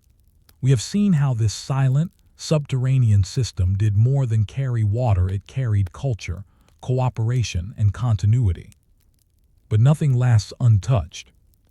In this final section, we will trace the slow decline of qanat systems, explore the reasons they were forgotten, and confront the modern consequences of their disappearance. We will then look to the present at efforts to restore, reimagine, and even resurrect qanats in a world now facing water scarcity on a global scale. This is no longer a story of ancient history. It is a story of choice of whether we remember or forget. Decline by degrees, the invisible fade. Qanats didn't collapse overnight. Their decline came quietly, just as their flow always had. In the late 19th and early 20th centuries, colonial powers began to promote mechanical pumps and deep wells technologies that promised faster access to water with less manual labor. In newly forming nation-states, large-scale dam and irrigation projects were favored over local systems like qanats. As urbanization increased, populations moved away from villages, and the cooperative labor model that qanats depended on weakened. Without constant maintenance clearing silt, repairing shafts, reinforcing tunnels, the qanats clogged, collapsed, and dried out. A single blocked tunnel could kill an entire system. A forgotten shift in ownership could leave a field untended. A drought, left unmanaged, could dry a water table just enough to halt the flow forever. Even in Yazd, the heartland of qanat culture, many systems fell into disrepair by the mid-20th century. The rise of unsustainable alternatives. With the decline of qanats came the rise of diesel-powered pumps and deep tube wells. At first, they seemed like progress. They produced more water. They worked year-round. They didn't require labor-intensive maintenance. But they also overdrew aquifers, pulling out water faster than it could be replenished by snowmelt and rain. Qanats had worked because they respected gravity and time. They only extracted what the slope and the aquifer could support. Deep wells, on the other hand, were greedy. By the end of the 20th century, water tables had dropped by tens of meters in some Iranian provinces. Entire qanats dried out not because they failed, but because the water was gone. Crops withered. Ancient villages emptied. The silent wisdom of the qanat had been replaced by the short-term gains of overuse. Losing more than infrastructure. When a qanat dies, more than water is lost. The knowledge of how to dig, maintain, and monitor them fades with the elders who once did the work. The community rituals, the water clocks, the festivals tied to cleaning days are forgotten. The legal customs that bound neighbors to cooperate dissolve. And something intangible is lost too. The relationship between humans and water, the sense that water is a shared resource, not a private commodity. Qanats taught generations to be patient, to be fair, to be gentle with the earth. Their disappearance marked a shift toward extraction, ownership, and speed. The rediscovery, a return to the underground. But the qanat is not gone. In recent decades, there has been a quiet movement to restore them. In Iran, government and academic programs have mapped and reactivated hundreds of qanats, especially in areas where pumping has become unsustainable. In Afghanistan, NGOs have partnered with local builders to repair Karez systems, reviving traditional water-sharing agreements in rural villages. In Oman, the ancient Falaj system was named a UNESCO World Heritage Site, prompting renewed efforts to maintain and educate. In Spain, restoration projects in Andalusia have rediscovered Murashera acequias and reintroduced traditional irrigation schedules in farming cooperatives. In each case, the driving force is not nostalgia, it is necessity. Modern systems are failing under the weight of drought, population growth, and energy cost. Communities are asking, what did the ancients know that we forgot? Qanats in a modern context. Some innovations blend the old with the new. Sensors placed in qanat shafts to measure flow rate and detect blockages. GIS mapping of underground tunnels for planning and conservation. Hydrological models showing that qanats can recharge aquifers over time, unlike pumped wells which only deplete them. In places like Yazd, qanat-fed water is now part of urban green initiatives, used to irrigate parks and support biodiversity. In some cities, there are even calls to design modern developments around canal lines, reviving underground cooling and irrigation as part of sustainable architecture. The idea that seemed obsolete has become a model for resilience. The philosophy of flow. At its core, the canal teaches a philosophy that water should be shared, not owned. That system should be sustainable, not extractive. That engineering should work with the landscape, not against it. That slow is sometimes better than fast. This philosophy may be old, but it is not out of date. In an era of water wars, parched megacities, and rivers that no longer reach the sea, the canal offers a model of low-tech sophistication, a reminder that quiet solutions may be the most lasting ones. The last tunnel. Somewhere in Iran, a lone Mukeni, a canal digger, descends into the darkness. He carries no advanced equipment, just a torch, a hammer, and a bucket. He is cleaning a shaft that was dug before the fall of Rome. Water still flows in the channel below. No one sees this work. It is not filmed or celebrated, but it keeps a village alive. And so we end with a question not about the past, but the future. Will we learn to build as they did so, that our children may drink from rivers we never see? Story 5. Windcatchers of Yazd, cooling towers of the Persian desert. You are standing in the ancient city of Yazd in central Iran. The desert around you stretches endlessly, silent under the weight of heat. The air is still.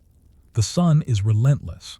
And yet, rising above the mud brick buildings are towers, tall, slender structures, open at the top like chimneys. But these aren't for smoke. They're for air, not to expel it but to invite it in. These are windcatchers or badgers, the architectural answer to desert heat that predates electricity, air conditioning, and modern insulation by centuries. In this section, we begin the story of how the people of Yazd, perhaps the hottest city on earth to be continuously inhabited, learned to pull cool air out of the sky, funnel it through their homes, and create livable space in the midst of an otherwise unbearable climate. This is not the story of innovation as a singular event. It is the story of adaptation over time, of bricks laid with observation, of silence in place of fans, and of how wind itself became a carefully managed resource. A city where heat never leaves. Yazd sits between two deserts, the Dashti Kavir and the Dashti Lut, both among the hottest and driest in the world. Summer temperatures regularly exceed 45 degrees C, 113 degrees F. Rain is rare, humidity is low, and shade is precious. And yet, Yazd has been continuously inhabited for over 2,000 years. Not because it is comfortable, but because its people learned to control their environment with the materials they had. Thick mud brick walls insulate against heat. Narrow alleys called kuches are designed to shade streets and trap cooler air. Homes are sunken below ground level, where air is naturally cooler. Courtyards bring in light but protect against glare. And above it all rise the windcatchers, those quiet towers that define the Yazdi skyline. How a windcatcher works. At first glance, a windcatcher seems like a reverse chimney, a vertical shaft open at the top, connected to the house below. But its purpose is the opposite: to draw air in, not let it out. A typical windcatcher works like this. Openings at the top of the tower face prevailing winds. When wind enters, it is forced downward into the shaft. Inside the home, the air circulates through rooms, displacing hot, stale air. Some versions pass the air over a pool of water, fed by a canal, to add cooling by evaporation. Hot air is pushed out through other vertical shafts or ventilation grills. There are variations. Some windcatchers have 4 sides, catching wind from any direction. Others are single-sided, oriented toward the strongest seasonal wind. Some are connected to basement rooms called shabestans, where the air is coolest. No electricity, No moving parts, just wind and walls. Designing for air. The success of a wind catcher depends on precision. The height determines how much wind it can reach. The internal geometry, number of channels, angle of the shaft affects flow. The materials, usually mud brick and plaster, insulate against heat. Builders understood local wind patterns intimately. They oriented towers to catch summer breezes and avoid winter drafts. They shaped the openings to accelerate airflow through narrow passageways, using pressure differences to keep the air moving. In some homes, wind catchers could reduce interior temperatures by 10–15 degrees C compared to outside. Even on the hottest days, rooms beneath a well-maintained wind catcher stayed quietly bearable. Integrating with other systems. Wind catchers didn't work alone. They were part of a larger system of passive architecture. Canals fed underground channels of cool water beneath homes. When wind passed over the water, it cooled further, acting as a natural air conditioner. Thick walls, often over 60 cm, absorbed heat slowly, releasing it at night. Interior courtyards allowed rising hot air to escape and encouraged airflow. Subterranean living rooms, dug several meters below the street, provided refuge during the hottest hours. All of this came from observation, not modern science, but listening to the land. No blueprints, no HVAC systems, just buildings shaped over centuries to breathe with the earth. Wind catchers beyond Yazd. While Yazd is the most famous center of wind catcher use, they were not unique to it. In Kerman, Tabas, and Bam, similar towers appear on homes and public buildings. In Egypt, a version called Malkaf was used to catch Nile breezes in medieval Cairo. In the Gulf states, Barjal towers rose above coral stone houses in places like Dubai and Bahrain.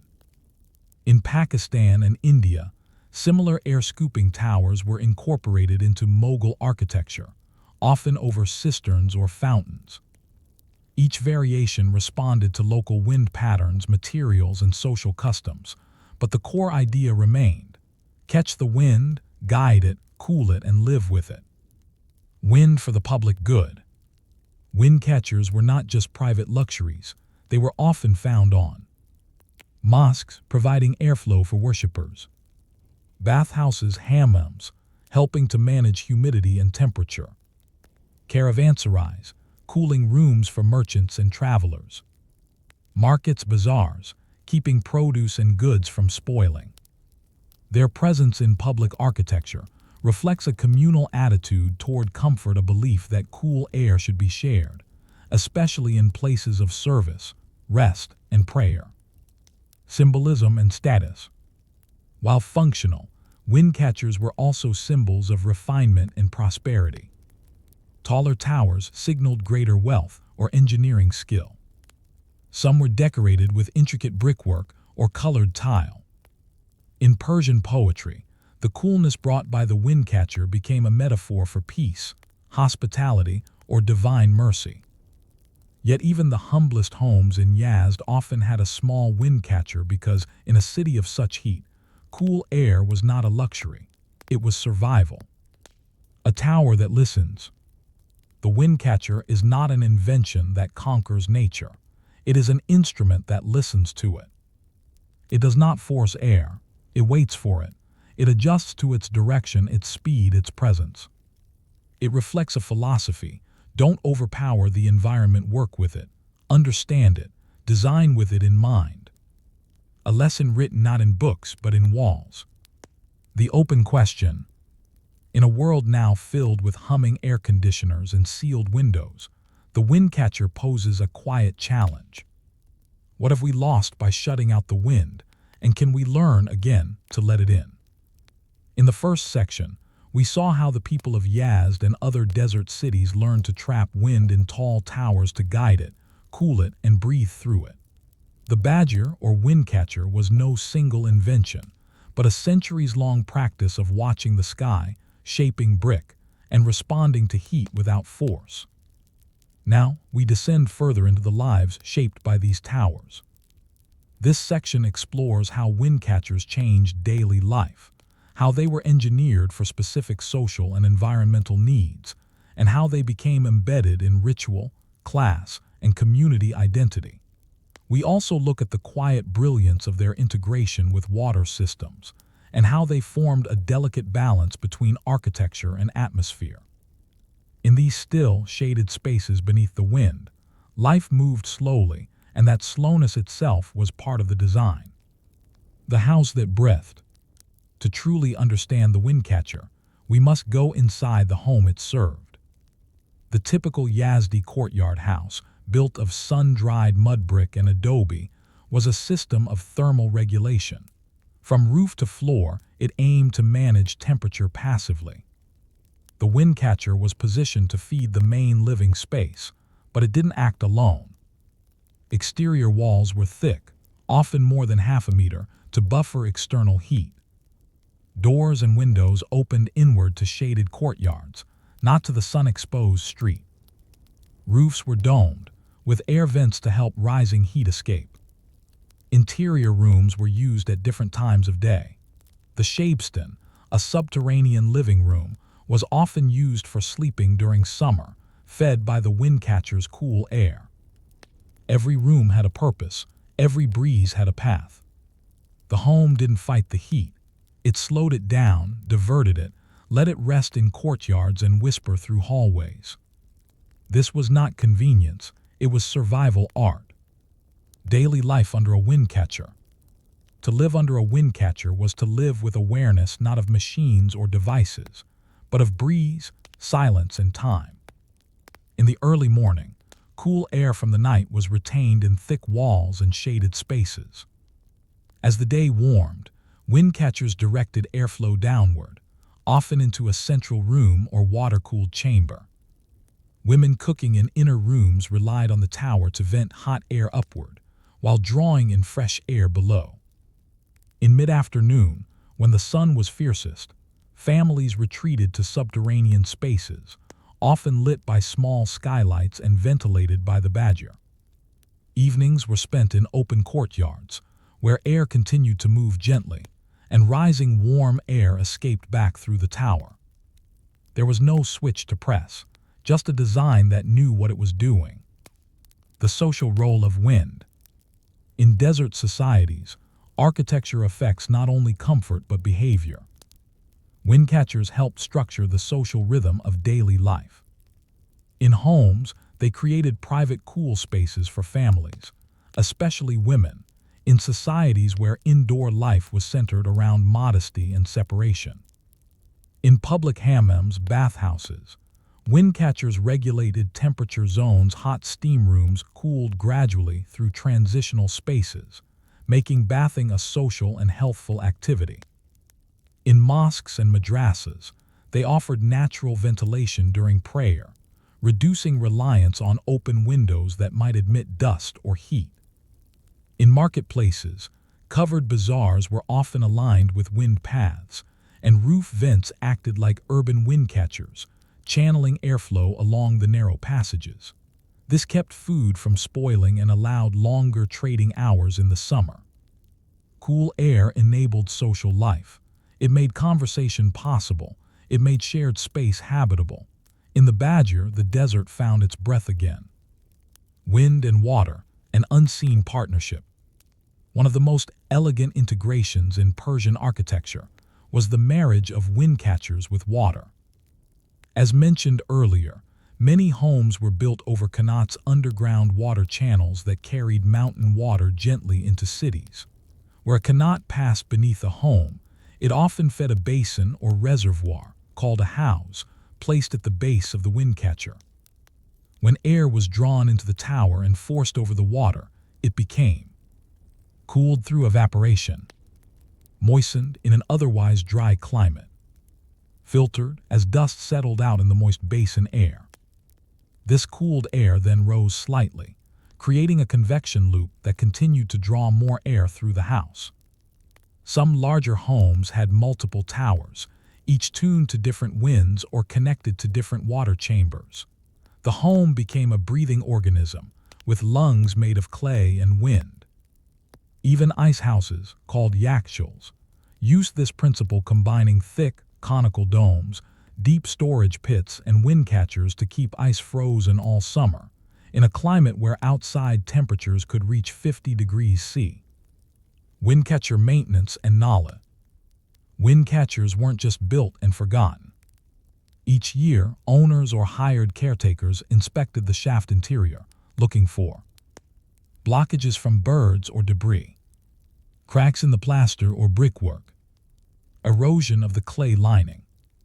Children were often taught how to identify the direction and strength of wind, and elderly residents could tell if a tower was working simply by how it sounded at night: too quiet, and the wind was not flowing; too loud, and something was misaligned. This knowledge was rarely written.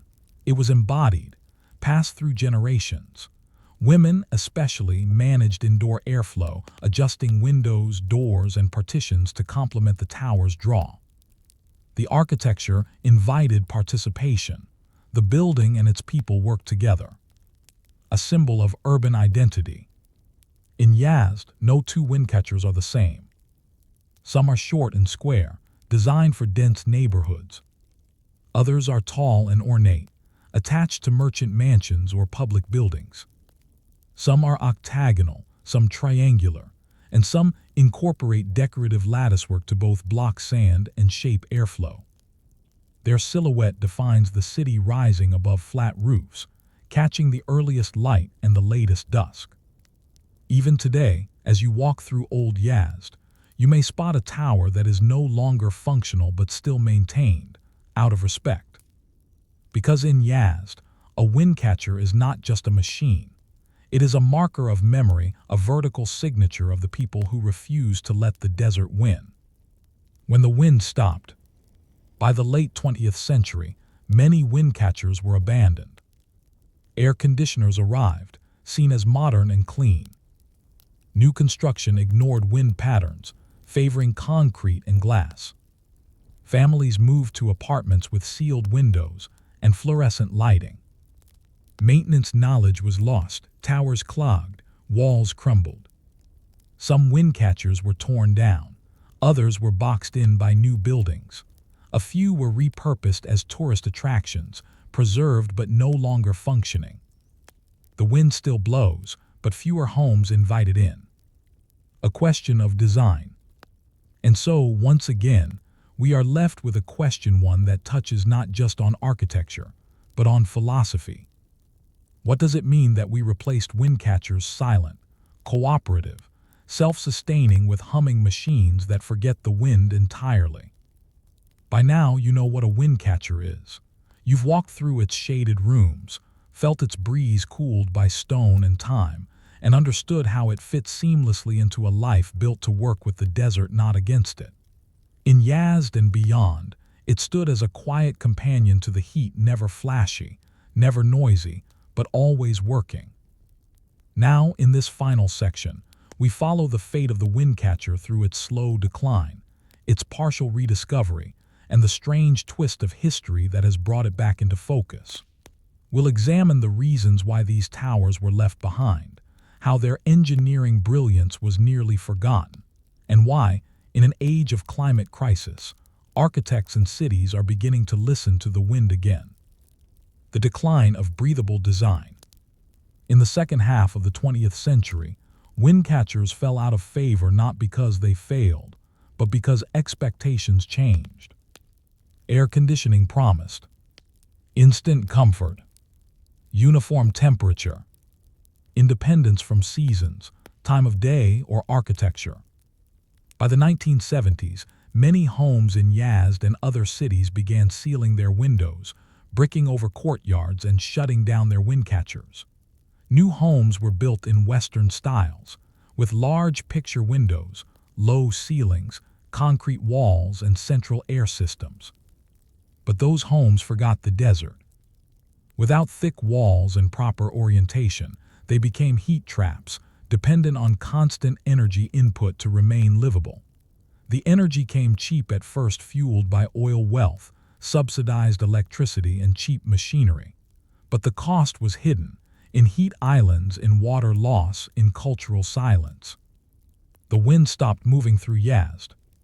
From obsolescence to ornament, many wind catchers remained standing, but unused. Some were decorative, painted and patched up to attract tourists. Others were filled in, seen as inefficient, dusty, or old-fashioned. In some cases, they were misunderstood, treated as chimneys or towers without purpose. Urban planners dismissed them. Engineers considered them outdated. Even residents saw them as a remnant of the past, beautiful perhaps, but not practical. Yet even as their function faded, the form remained, quietly waiting for the wind to return. The climate turns. Then the world began to warm.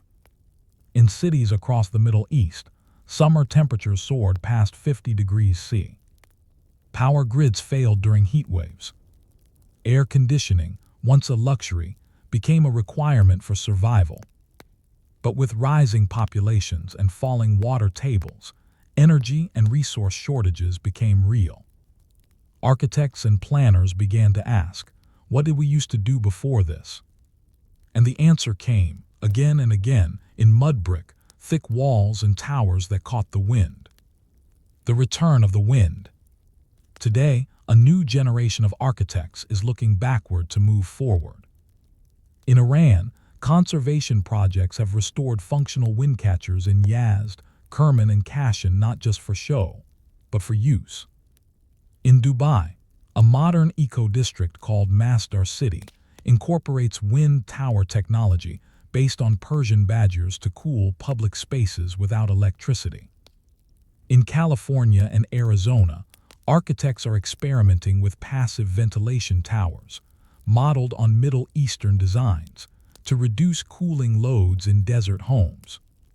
In India, traditional jolly screens and air scoops are making a comeback in green building design. The principles have returned. Air can cool, shade can guide, buildings can breathe. Learning again to listen. To use a wind catcher requires a different mindset than pressing a button on an AC unit. You must be aware of the wind's direction and time of day. Open and close doors and vents with care. Live in tune with natural rhythms, not override them. It is a form of attention, of cooperation, of participation in your own comfort. This may seem like effort, but it's the kind of effort that creates connection between people and place, between architecture and atmosphere. It is a different way of being cool, not faster, not colder, but better attuned. Wind catchers as memory. And in Yazd, they are more than just useful again. They are reminders of the ancestors who designed with stone and intuition, of the neighbors who shared breathe as they shared water, of the dignity that comes from living well in harsh places without artificial escape. UNESCO named Yazd a World Heritage City in 2017, citing its unique adaptation to the environment and its still-standing network of wind catchers. They are not relics, they are instructions. The future, hybrid design. Many designers today are exploring hybrid systems. Buildings that combine wind catchers with modern sensors to open or close vents automatically. Smart homes that track wind patterns and adjust airflow to optimize cooling. Integration with solar power, using minimal energy to enhance natural flow rather than replace it. These homes are not about going backward. They are about relearning trust in the wind, the shade, the design. Final reflection, what we forgot. The wind catcher asks no energy. It produces no noise. It does not break down. It does not require rare metals or maintenance crews. It is built by hands, fed by air, and powered by time. It cannot cool a skyscraper, but it can cool a home. It cannot fix the climate, but it can teach us how to live with it. And so we close this story with one final, open question. What if the future of comfort is not control but consent? Not overpowering the elements but inviting them in. Not sealing ourselves off but letting the wind return. Story 6. The Water Clocks of Al-Jazari. Picture a world before ticking clocks, before gears spun behind glass, before hours were counted with hands on a dial. Imagine a world where time was liquid, measured in the rising of a float, the drip of a cup, the flow of a stream. This is the world of Al-Jazari, a 12th century inventor, engineer, and court artisan whose machines blurred the lines between science, art, and mechanics. Among his many creations, none were as intricate or as quietly transformative as his water clocks. In this first section, we will step into the life of Ismail al-Jazari, explore the environment and intellectual climate of medieval Upper Mesopotamia, and see how water became a way to track the cosmos, control palace schedules, and delight audiences. It is a story not of conquest, but of careful measurement, of engineers working not with electricity or silicon, but with ropes, weights, wood, and water. The man from Amid. Al-Jazari was born around 1136 CE in Amid, modern-day Diyarbakir, Turkey, in the heart of the Ardukid dynasty's territory, an Islamic Turkic principality that ruled parts of Anatolia and northern Mesopotamia during the 12th and early 13th centuries. He was not a conqueror, not a priest, not a poet. He was an engineer employed as the chief mechanic and craftsman at the Ardukid court. His patrons were kings and governors, but his focus was not politics. It was mechanisms. By the time he completed his most famous work, the Book of Knowledge of Ingenious Mechanical Devices in 1206, he had already built dozens of machines, water-lifting devices, automated servants, ornamental peacocks that dispensed soap, musical automata that played themselves, and most enduringly, clocks powered not by winding springs, but by the quiet, measured fall of water. Why measure time with water? In a pre-industrial world, time was not constant. People woke with the sun, prayed at fixed hours planted by the stars. But mechanical time, predictable, measurable, transferable, was a new idea. The Islamic world needed accurate time for prayer schedules, especially Fajr dawn and Maghrib sunset. Ramadan fasting, precise timekeeping was essential. Daily routines in palaces and hospitals. Astronomy, navigation, and public works. Sundials worked only during daylight. Candle clocks burned out. Hourglasses were short-lived and prone to error. Water clocks, however, could run all day and night, indoors or out. And Al-Jazari perfected them not just for accuracy but for aesthetics. The culture of the mechanical arts. By the 12th century, the Islamic world had a thriving tradition of engineering and automata. Greek treatises by Hero of Alexandria had been translated. Scholars like Banu Musa, 9th century, wrote on ingenious devices. Persian polymath Al-Razi worked on water-raising mechanisms. Baghdad, Damascus, and Cairo were filled with engineers, artisans, and experimentalists. But Al-Jazari went further. He didn't just preserve knowledge, he built it, documented it, and described it with clarity and humility. His book wasn't written for elite philosophers. It was a manual with diagrams, measurements, and step-by-step instructions. It was, in many ways, the world's first illustrated mechanical handbook. The elephant clock, time as spectacle. Among Al-Jazari's most famous creations was the elephant clock. A hollow elephant housed a water tank. As the water dripped, it raised a float that pulled a string. The string moved a seesaw, which tipped a falcon, which released a ball into the mouth of a mechanical serpent. The ball fell, triggering a drummer. At the same time, figures in a tower rotated, indicating the passage of half an hour. This was not merely a clock, it was a performance. A machine that told time, told stories, and represented cultural fusion. The elephant symbolized India. The dragon and phoenix evoked Chinese motifs. The falcon represented Arabic tradition. The castle and turbaned figures reflected Persian and Islamic influence. The elephant clock was not just a marvel of precision, it was a statement. Time belongs to everyone, across lands and cultures. Other clocks, quiet precision. Not all of Al-Jazari's clocks were theatrical. Some were functional, compact, and deeply practical. The scribe clock. A seated figure, stylus in hand, rotated slowly with the passing of water. His hand pointed to hour markings, and a bird chirped at each hour. The waterfall clock. A tiered display mimicking a fountain, where water flow caused small figures to move, indicating hours and quarters. The candle clock with automata. Not water-driven, but carefully calibrated using a moving candle that tripped levers and moved dials as it burned.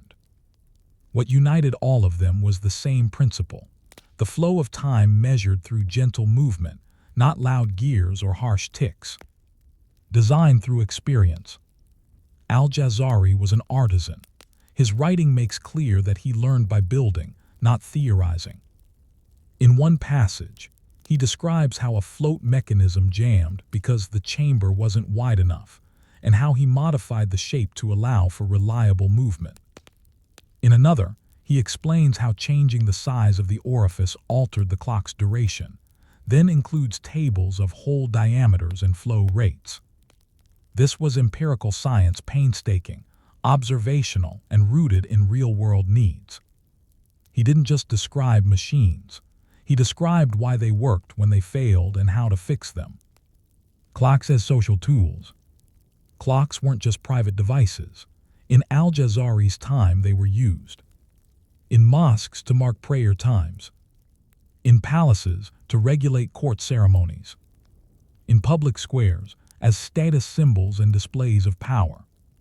In hospitals to time medication schedules or shift changes. The quiet flow of water became a tool of governance, a way to organize people's lives gently and predictably. And unlike modern watches or phones, these clocks were shared. They created communal rhythms, visible and audible to all. Time as beauty. One of the most striking things about Al-Jazari's work is his refusal to separate utility from beauty. Even his simplest clocks were sculptural. His machines often included calligraphy, geometric art, and carved woodwork. The movement of water was paired with visual storytelling, figures bowing, birds chirping, knights rotating. To him, a machine was not just a solution, it was a chance to express wonder. An open question. So we end this first section where Al-Jazari began, with a dripping cup, a floating bowl, and a desire to know the hour. He could have just built simple devices, but instead, he built stories in motion, machines that taught, delighted, and endured. And so we ask, what does it mean to measure time not with pressure or speed, but with the patience of falling water? In the previous section, we explored how Ismail Al-Jazari created his time-telling devices not simply as instruments, but as expressions of culture, beauty, and precision. We walked alongside his elephant clock, watched automata bow and turn, and saw how he brought together traditions from India, China, Persia, and the Arab world in one elegant, dripping mechanism. Now, in this second section, we look more closely at the mechanics of these water clocks.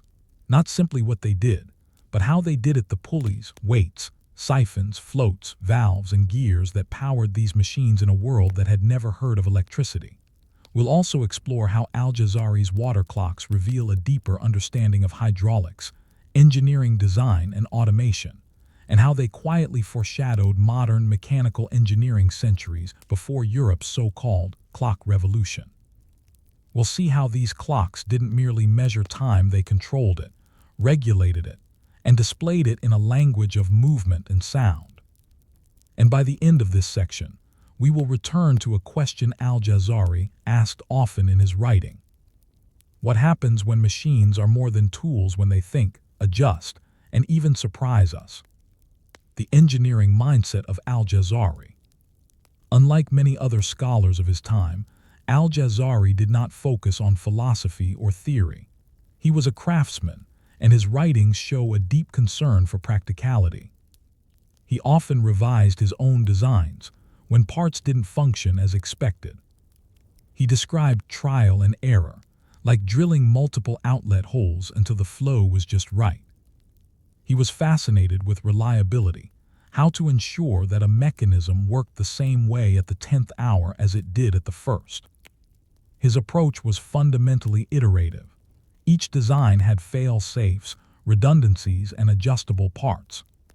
To modern eyes, this is engineering design thinking, prototyping, testing, refining. But Al-Jazari never called it that. He simply said he wanted to build devices that would not fail in front of kings. Key mechanisms, how water told time. Let's break down how his water clocks typically worked.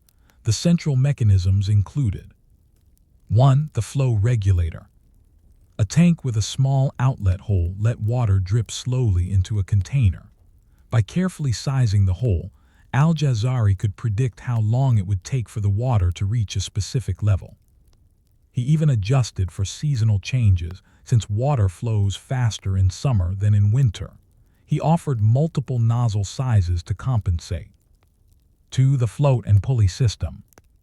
As water entered a container, a float, usually made of a sealed copper sphere or carved wood, rose gradually. This float was attached to a rope or string, passing over a pulley. As the float moved upward, it pulled the rope, which moved a dial, figure, or pointer, marking the passage of time. Some floats were connected to weighted counterbalances, ensuring that they moved at a steady rate. 3. Automated motion.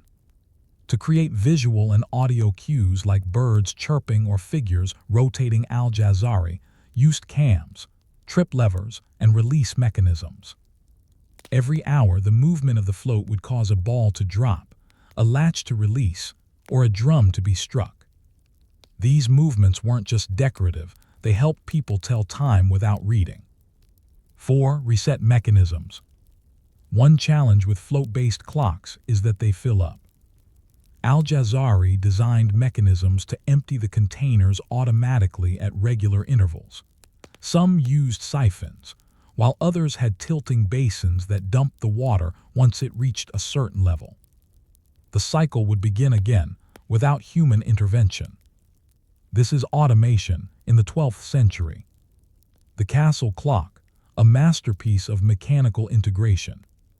One of Al-Jazari's most complex and celebrated devices was the castle clock, a towering, multifunction timepiece over 3 meters tall.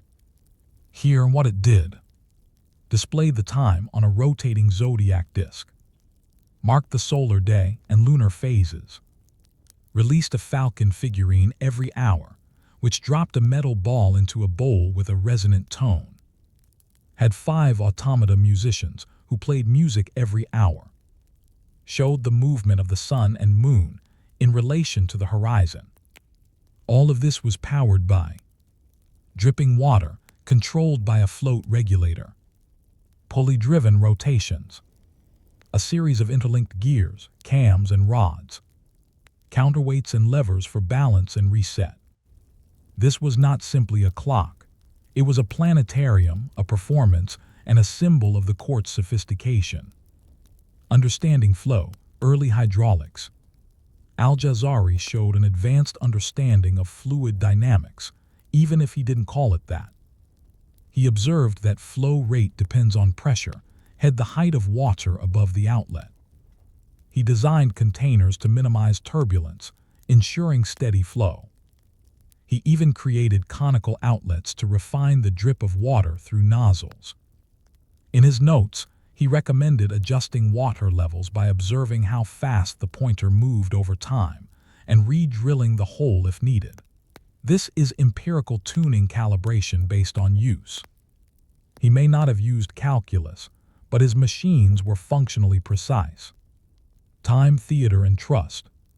It's easy to forget how rare timekeeping was in the 12th century.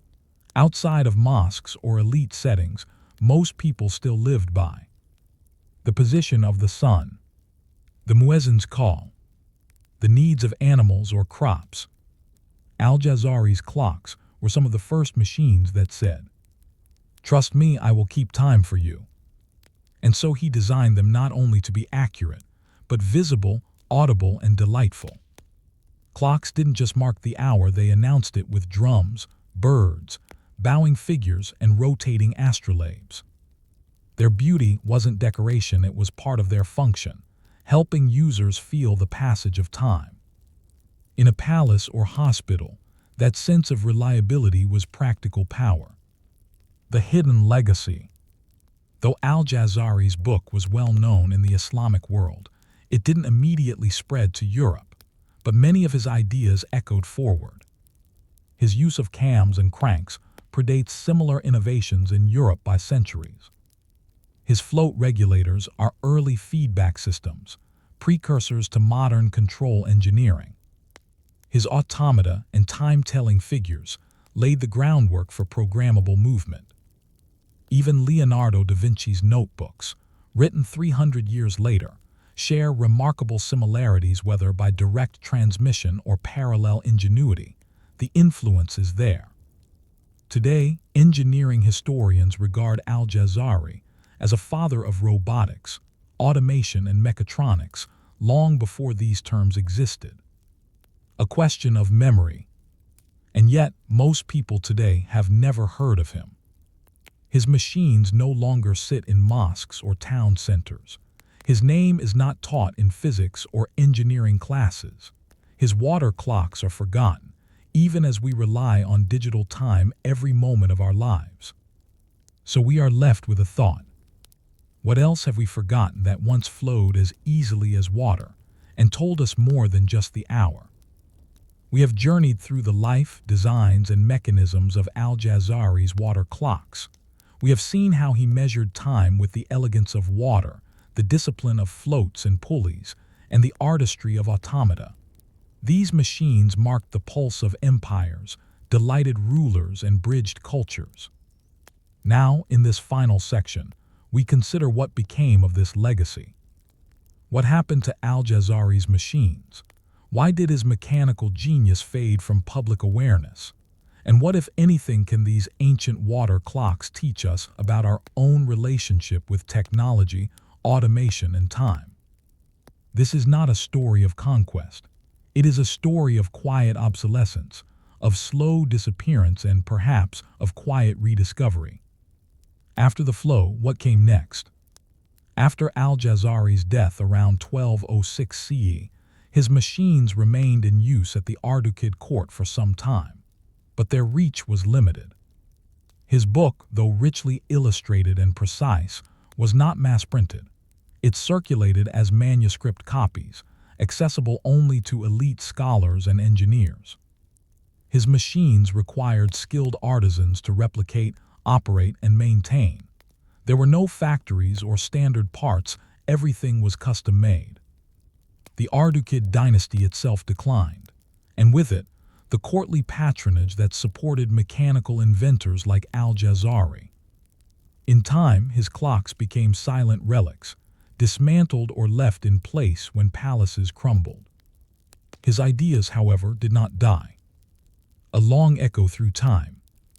Though not widely known in the West during his lifetime, Al-Jazari's influence crept outward through Arabic scientific texts, many of which were translated into Persian, Ottoman Turkish, and later Latin.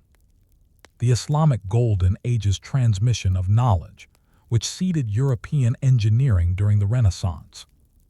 Builders and engineers in Mamluk Egypt, Mughal India, and Ottoman Anatolia, who drew on similar principles for fountains, automata, and ceremonial clocks.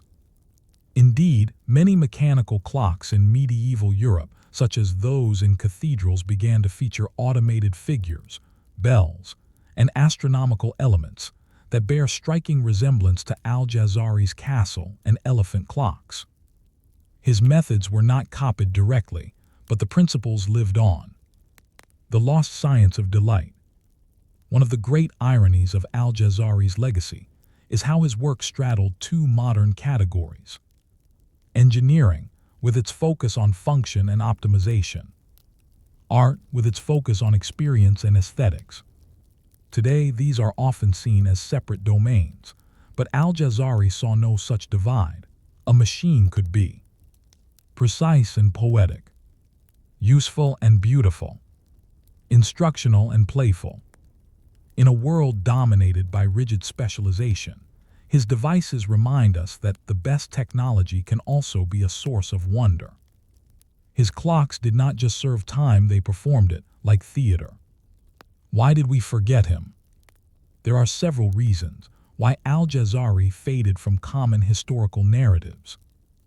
Eurocentric historical models often emphasize developments in medieval Europe while overlooking Islamic innovation, especially in engineering. His work was manual and experiential, not easily systematized into formal theories that universities and modern institutions could adopt. No original devices survive. Unlike architecture or metallurgy, mechanical devices require maintenance. Without it, they decay quickly. The spread of weight-driven mechanical clocks in Europe in the 14th century offered a different path, more durable, more scalable, and increasingly industrial. And so, Al-Jazari became a footnote read by scholars, but rarely taught. The clocks that could think. Yet in some ways, his work was ahead of its time, even ours. Consider this. His machines could self-regulate flow, feedback systems. They could automate tasks like chiming or motion. They included reset systems, allowing continuous operation. They performed sequences of actions at specific intervals, what we might now call a mechanical program. These are not merely features of clocks. They are the building blocks of robotics and cybernetics. In fact, in the mid-20th century, when scholars revisited his manuscripts, they began to use a new phrase to describe his work: the roots of programmable machines. Al-Jazari and the philosophy of automation. But Al-Jazari wasn't interested in domination or control. His machines didn't aim to replace humans, they worked with humans. They enhanced ritual and routine. They created joy and punctuality. They structured the day without enforcing it. In a world now filled with digital algorithms, constant alerts, and obsessive productivity, Al-Jazari's approach offers a gentler view. Timekeeping, he seemed to suggest, could be beautiful, social, and even sacred. Preserving the flow. In recent decades, there's been a resurgence of interest in Al-Jazari. His manuscript is now studied in engineering history, robotics, and design theory. Replicas of his machines have been built by museums and universities, especially in Turkey, Iran, and the UAE. His book has been translated into modern languages, bringing his voice to a wider audience. The elephant clock was recreated at Ibn Battuta Mall in Dubai, functioning, life-sized and mesmerizing. But perhaps the most important legacy is the shift in attitude he inspires, that machines need not be loud, cold, or purely functional. They can be graceful, they can be curious, they can feel like an extension of life. Final reflection: what time means. Today we carry clocks in our pockets. We sync time between satellites. We track every second down to the millisecond. And yet, with all our precision, it's easy to forget that time is not mechanical, it's emotional, seasonal, lived. Al-Jazari built clocks that reminded people not just what time it was, but what time felt like. So we end this story with a question that's less about history and more about today. What kind of clock do we want to live by? One that commands us, or one that moves with us like the flow of water? Story 7. The Desert Libraries of Timbuktu. In the imagination of many, Timbuktu is a myth, a metaphor for the farthest reaches of the world, a city so remote, so mysterious, it might not even exist. But it does, it always did. And what's more surprising than its reality is what it held. Books. Thousands upon thousands of manuscripts, copied by hand, preserved in wood and leather, traded along desert routes and hidden under earthen floors. Books on law, poetry, astronomy, medicine, philosophy, agriculture, trade, and ethics. In this first section, we will explore the rise of Timbuktu as a center of scholarship in West Africa. We will trace how this city, located at the southern edge of the Sahara Desert, became a repository of knowledge, fueled by trade, faith, and the patient labor of scribes. This is the story of how people built libraries out of dust and wrote with ink made from local berries, in a climate that destroyed most other traces of history. And it all began with a river and a road of salt. Geography before genius. Timbuktu's rise had less to do with books and more to do with location. It sat at the intersection of the Niger River and the Saharan caravan routes. From the north came salt, textiles, and horses. From the south came gold, cola nuts, and slaves. Arab traders brought Islam, Berber merchants brought camels, and Sahelian kingdoms brought power. By the 11th century, this region, once viewed as a fringe, had become the crossroads of three worlds: North Africa, Sub-Saharan Africa, and the Islamic world. Timbuktu was founded in the early 1100s, possibly by Tuareg nomads. But it was during the reign of the Mali Empire, especially under Mansa Musa, in the early 1300s, that it blossomed into something more than a market town. It became a city of mosques and manuscripts. The arrival of literacy. Islamic influence brought not only religion but literacy, specifically in Arabic, the language of the Quran. Mosques became centers of religious and legal education. Scholars traveled from as far as Cairo, Fez, and Mecca to teach and learn. The Quranic school or madrasa system expanded rapidly, teaching not just scripture but grammar, logic, and arithmetic. Timbuktu's most famous mosques, Djingreba, Sankore, and Sidi Yahya, were more than places of worship. They became schools, libraries, and repositories of scholarship. The Sankore University, especially, grew into a major intellectual center, home to jurists, astronomers, mathematicians, and poets. Learning was not state-run, it was community-supported, family-based, and deeply tied to Islamic law and ethics. Books were copied by hand, line by line, in ink made from local plants and soot.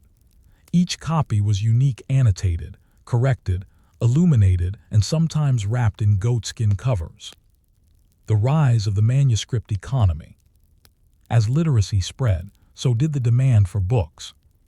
Timbuktu developed an entire manuscript economy, involving calligraphers, who specialized in elegant writing styles; binders, who stitched pages and covered them in leather; scribes, who made personal copies for students and teachers; traders, who bought books in Fez, Cairo, or Tripoli and brought them across the desert. Scholars did not simply read books, they owned them, copied them, traded them, and willed them to their heirs. A well-respected scholar might own hundreds of volumes. Some families preserved thousands, tucked in wooden trunks, clay urns, or under floorboards, protected from dust and theft. Subjects included law, fiqh, especially Maliki jurisprudence; theology, kalam, debates on divine attributes and human reason; grammar and rhetoric, essential for proper Quranic recitation; astronomy, including star maps and prayer time calculations; medicine, humoral theory, treatments and traditional remedies; mysticism, especially Sufi writings on ethics and self-discipline; poetry, in both Arabic and local languages. What's remarkable is that this occurred in a city without printing presses, in a climate where paper disintegrates.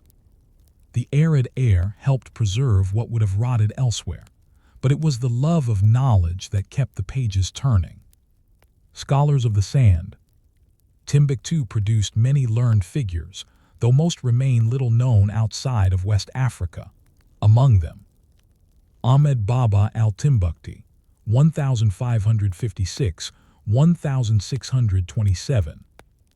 A renowned jurist and scholar, his personal library reportedly held over 1,600 books, one of the largest in Africa at the time. He was later exiled to Morocco, where even his captors were impressed by his intellect. Mohammed Bagyoga, a teacher of Ahmed Baba, known for his firm resistance to Moroccan rule and his legal commentary work. Askia Muhammad, R. 1493-1528. Ruler of the Songhai Empire, who supported Timbuktu's scholars and courts, and made pilgrimage to Mecca, linking West African scholarship to the wider Islamic world. These scholars wrote not for fame but for duty. They debated ideas of justice, governance, ritual, and the soul.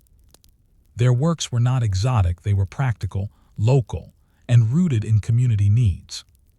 The role of the mosque libraries.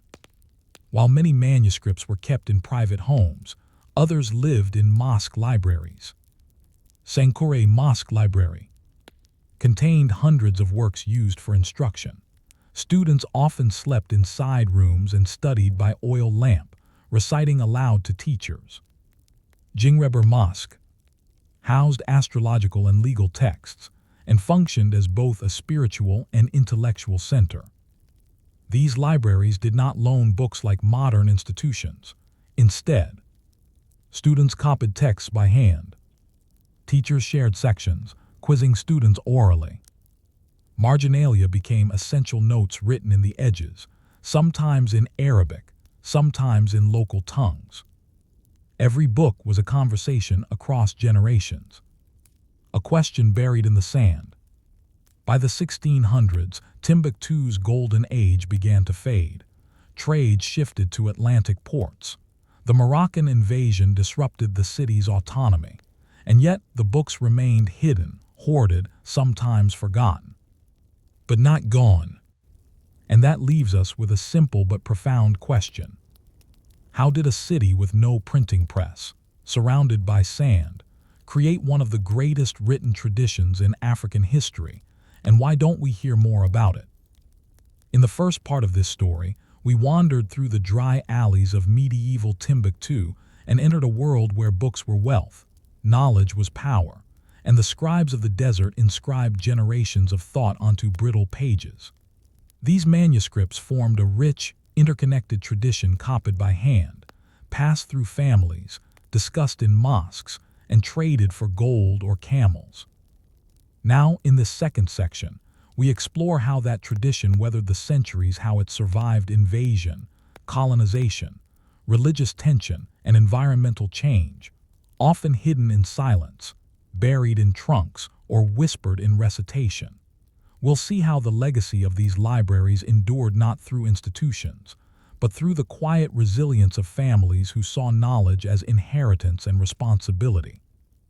And we'll begin to understand why, despite their global importance, these manuscripts remained largely invisible to the modern world until the 20th and even 21st centuries. The fall of Songhai, the rise of secrecy. By the late 1500s, Timbuktu was no longer part of the vast Mali Empire that had once enriched it. It had been absorbed into the powerful Songhai Empire, which also valued scholars and Islamic learning. But in 1591, Moroccan troops, armed with gunpowder weapons, crossed the Sahara and invaded the region. The Moroccan conquest of Timbuktu was not a brief raid. It turned into an occupation, and the Moroccan rulers were more interested in controlling trade than supporting scholarship. Many scholars, especially those who had publicly supported the Songhai rulers, were exiled, imprisoned, or silenced. Among them was Ahmed Baba, perhaps Timbuktu's most famous intellectual. He was taken to Fez in Morocco, where he continued to teach and write. Even his captors admired his intellect. But back in Timbuktu, the scholarly class began to go quiet. Libraries that had been public or semi-public were now guarded closely. Families began to store manuscripts in secret in earthenware jars, carved trunks, or buried beneath sand floors. Scholarship did not vanish, but it retreated inward, becoming more private, oral, and cautious. A tradition held by families. As colonial powers spread across West Africa in the 19th century, first the French, then British influence, the Islamic manuscript culture of Timbuktu was largely ignored or misunderstood. Colonial officials were often more focused on mapping trade routes, extracting resources, imposing French-style secular education. Arabic manuscripts were seen as religious relics, not as scholarly or historical resources. Some were seized, others were destroyed in conflicts or neglected. And yet, the people of Timbuktu, especially certain scholar families, continued to copy, study, and protect their collections. These families treated manuscripts as heritage, not property. Texts were passed down from father to son, or teacher to student.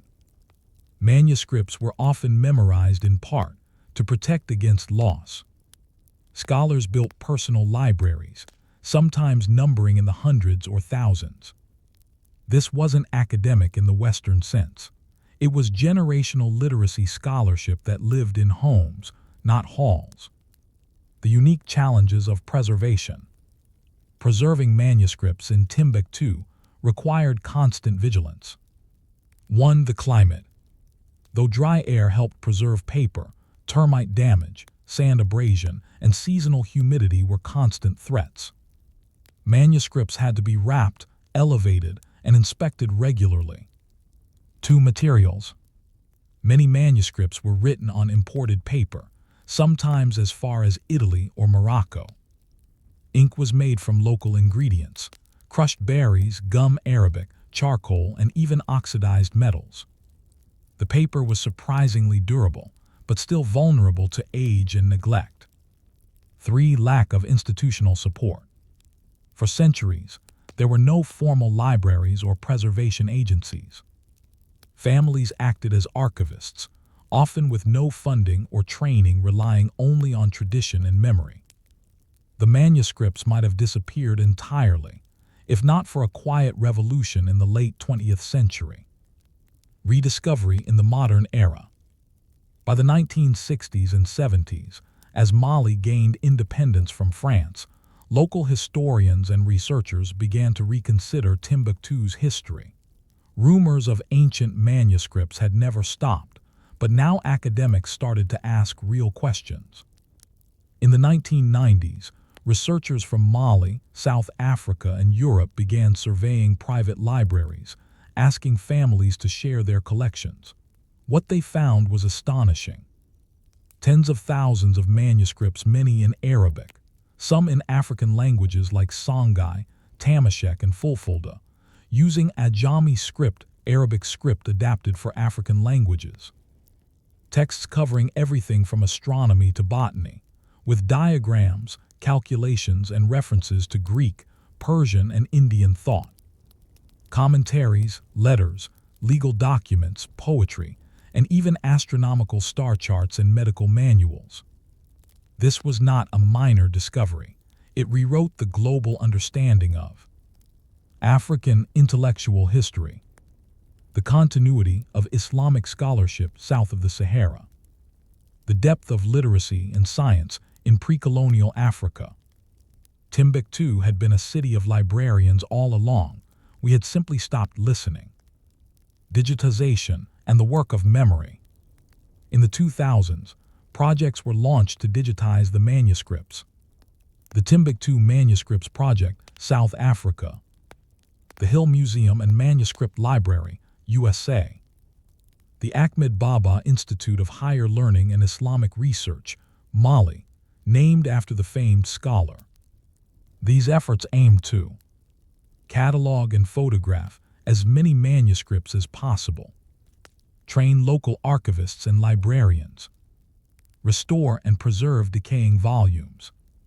Still, much of the work remained fragile, underfunded, and at risk.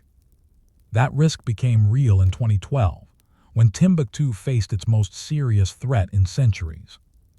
A modern threat, the 2012 crisis. In early 2012, Islamist militants linked to al-Qaeda overran northern Mali, including Timbuktu.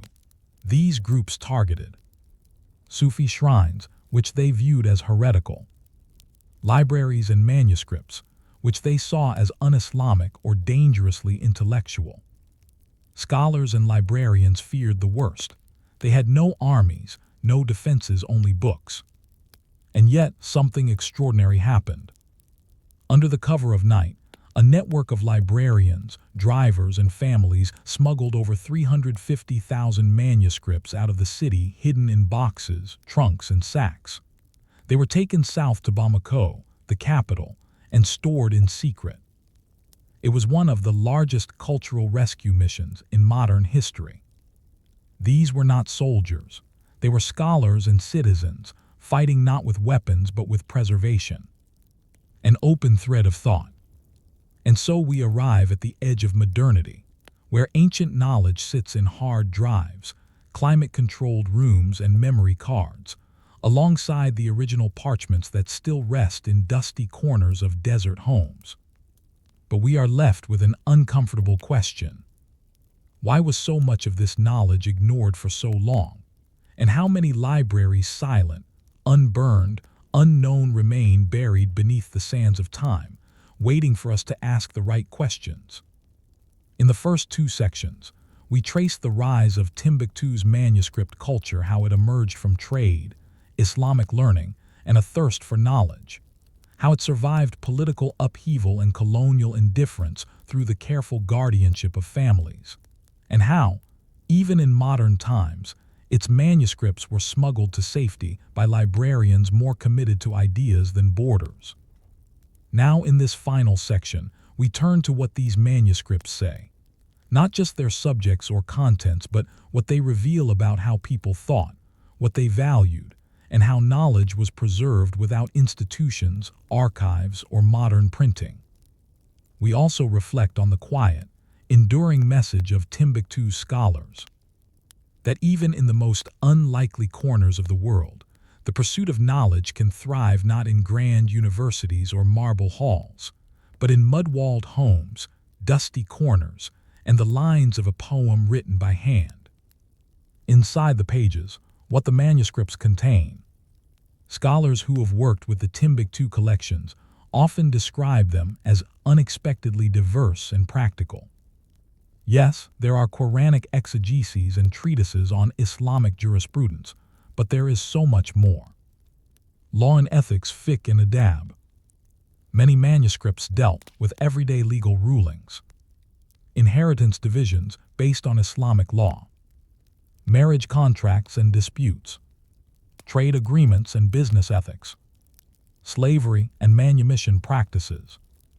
These texts often contained marginal commentary, where later jurists debated or questioned previous rulings, showing a tradition of intellectual evolution rather than rigid doctrine. Medicine and healing. Dozens of manuscripts record medical knowledge.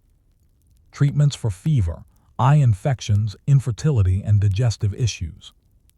Use of local plants and minerals, often combining Islamic, African, and even Greco-Roman traditions. Humoral theory, balancing heat, cold, dryness, and moisture. Prayer-based healing, spiritual diagnoses, and amulets. These weren't just translations, they were adaptations. Islamic medicine infused with local environmental knowledge. Poetry and literature. Poetry was a cornerstone of Timbuktu's culture, especially didactic poems meant to teach religious principles. Praise poems for scholars, rulers, and prophets.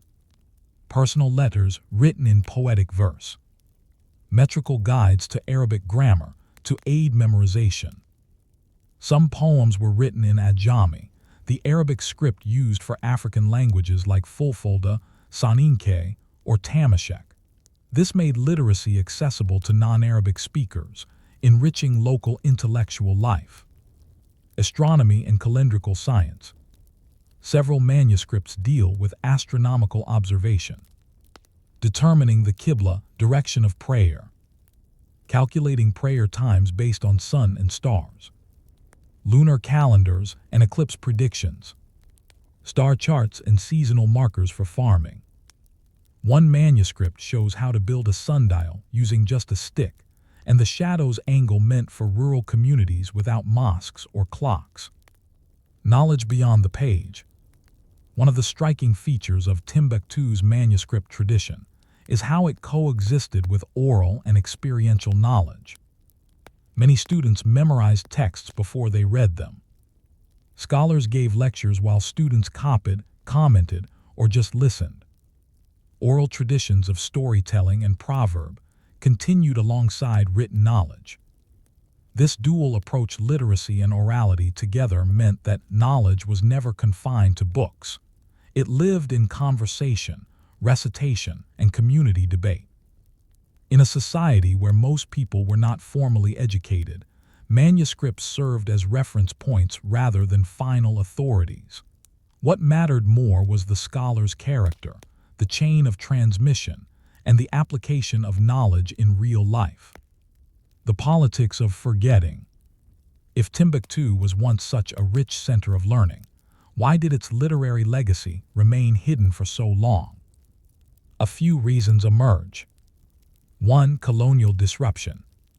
French colonial authorities imposed Western education models, prioritizing French language instruction. Arabic literacy was often discouraged or ignored. 2. Assumptions about Africa. For centuries, Western narratives painted Africa as a continent without writing, history, or complex thought, despite clear evidence to the contrary. Timbuktu didn't fit the colonial image of primitive Africa, so it was erased. 3. Local secrecy and fear. After centuries of invasion and upheaval, many manuscript-owning families kept quiet. Knowledge became private, shared only within trusted networks. As one elder reportedly said during a modern manuscript survey, "We knew the world would only care when it was nearly too late." Resilience in the face of fire. In recent years, new threats have emerged.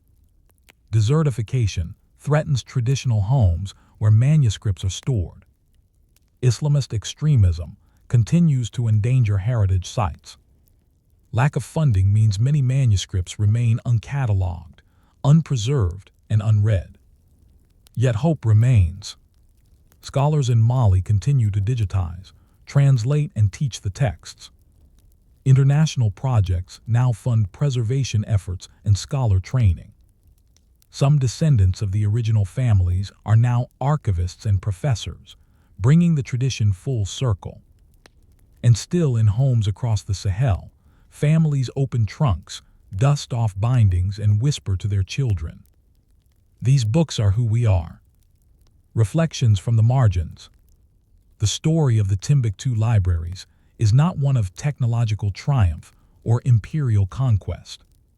It is a story of resilient families who protected knowledge for centuries without global support. Silence, how entire intellectual traditions can be ignored if they don't fit dominant narratives. Beauty pages filled with calligraphy, poems, and diagrams made by hand. Continuity, a living chain from medieval jurists to modern scholars. But perhaps the most profound lesson is this: not all great civilizations build with stone. Some build with paper and bury their monuments beneath the sand. A final thought. As we return from the silent libraries of Timbuktu, one image lingers.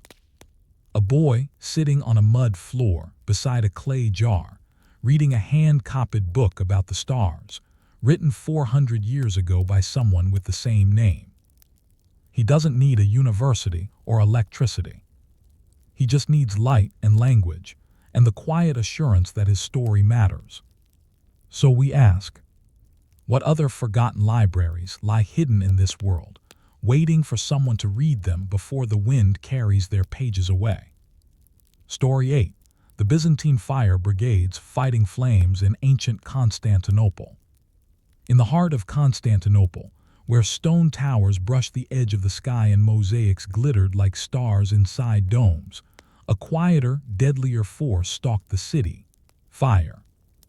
It could begin with a single oil lamp overturned by accident, or a cooking fire left untended in the home of a fishmonger near the Golden Horn, or lightning cracking the heavens and striking a wooden spire. Once started, the fire could consume entire districts in a matter of hours. Timber houses, marketplaces, storage granaries, even parts of the city walls. This was not uncommon. Fires occurred regularly in the ancient and medieval world, but in Constantinople, a city of over 500,000 people at its height, fire was not merely a disaster. It was an existential threat to the empire. And so, long before modern hoses, water pressure systems, or hydrants, the Byzantines formed fire brigades. This section explores how the Eastern Roman Empire, from its foundation by Constantine the Great to its medieval apex, dealt with the ever-present fear of urban fire, and how their system of firefighting was both primitive and surprisingly organized. This is the story of buckets, ladders, aqueducts, and imperial bureaucrats armed with little more than discipline and shovels. A city of wood, fire, and fear. Constantinople was, by medieval standards, a marvel. It had massive stone walls, multi-layered and moated. Its aqueduct system, especially the aqueduct of Valens, was among the most advanced in the world.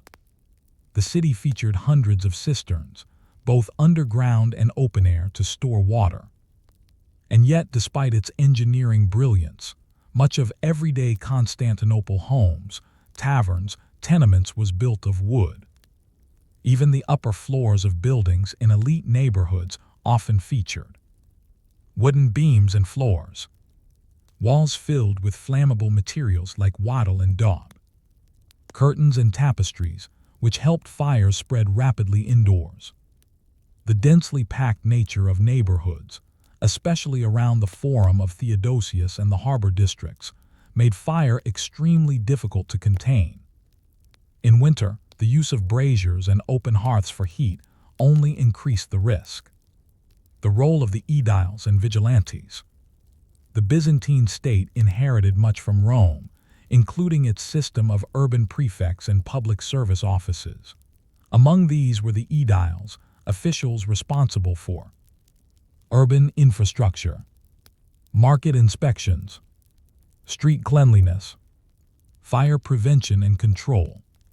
By the 6th century, this role evolved under the praefectus urbi, or urban prefect, who managed the city's civil affairs. One of his primary concerns, fire control. Records from the Notitia Dignitatum, a document listing the bureaucratic structure of the empire, mention designated fire brigades, sometimes called vigilantes, borrowing from the Roman night watchman system, stationed throughout the city. Their duties included patrolling markets and alleys, inspecting chimney flues, coordinating bucket lines during outbreaks, maintaining firewatch towers, especially along the harbor walls. Most significantly, these brigades were not voluntary. They were part of the imperial service, with defined roles, ranks, and chains of command. The fire tools of the Byzantine world.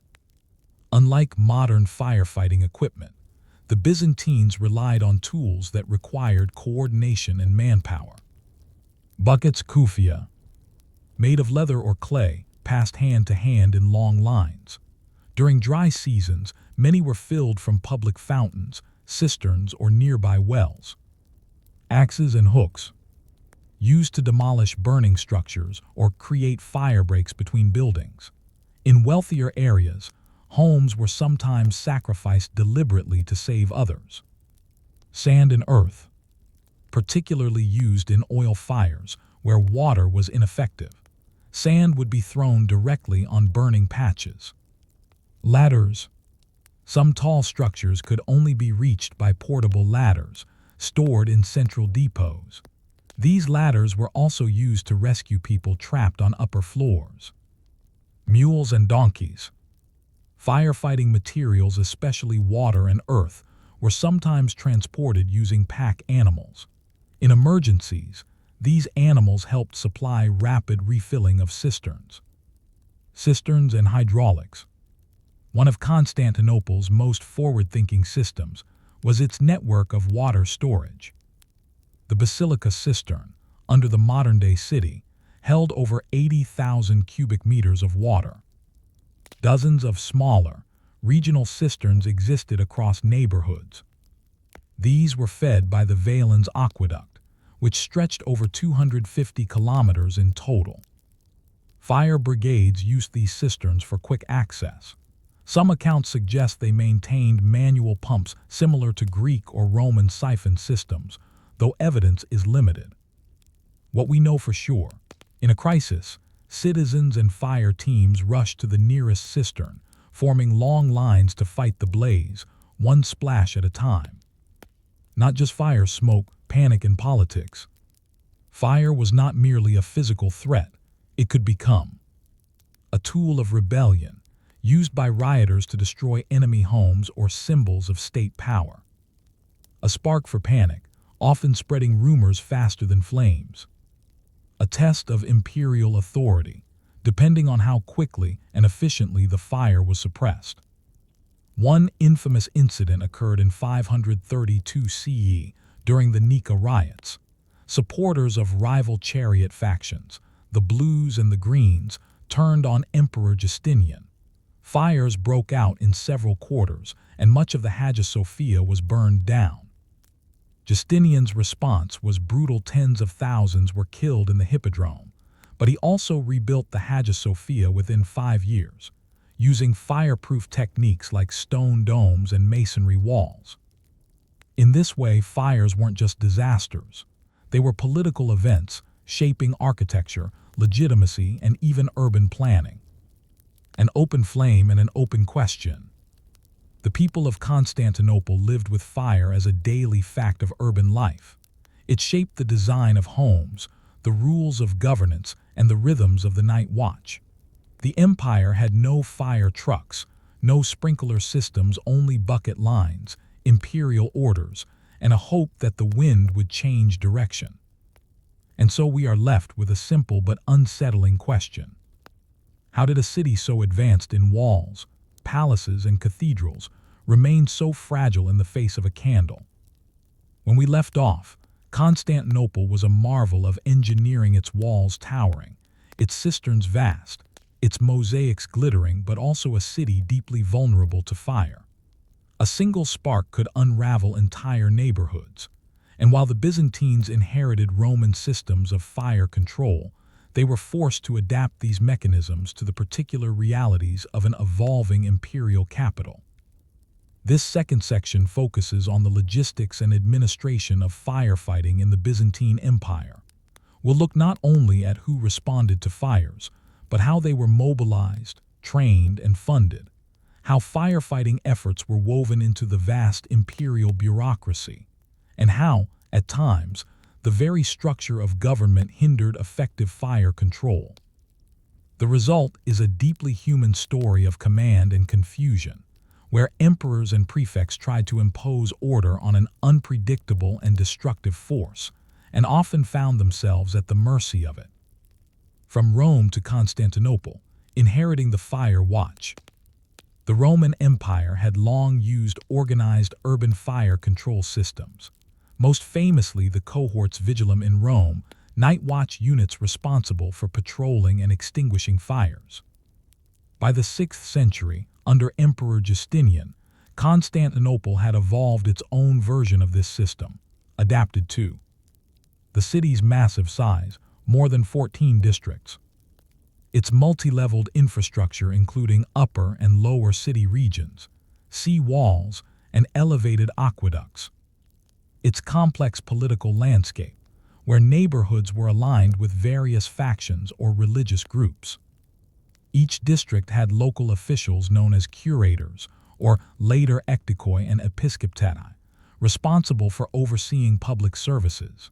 In many areas, these local authorities were the first responders to fires, organizing neighborhood brigades of slaves and freedmen paid by the local church or noble families. Municipal workers, under the urban prefect. Volunteers, sometimes drawn from guilds or tradesmen. Their equipment was basic, but their duties were formalized.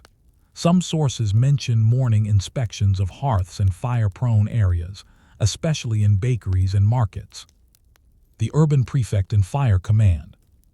At the top of the hierarchy stood the Praefectus Urbi Constantinopolitani, or urban prefect of Constantinople. He was effectively the mayor and chief of emergency services, often working directly under the emperor.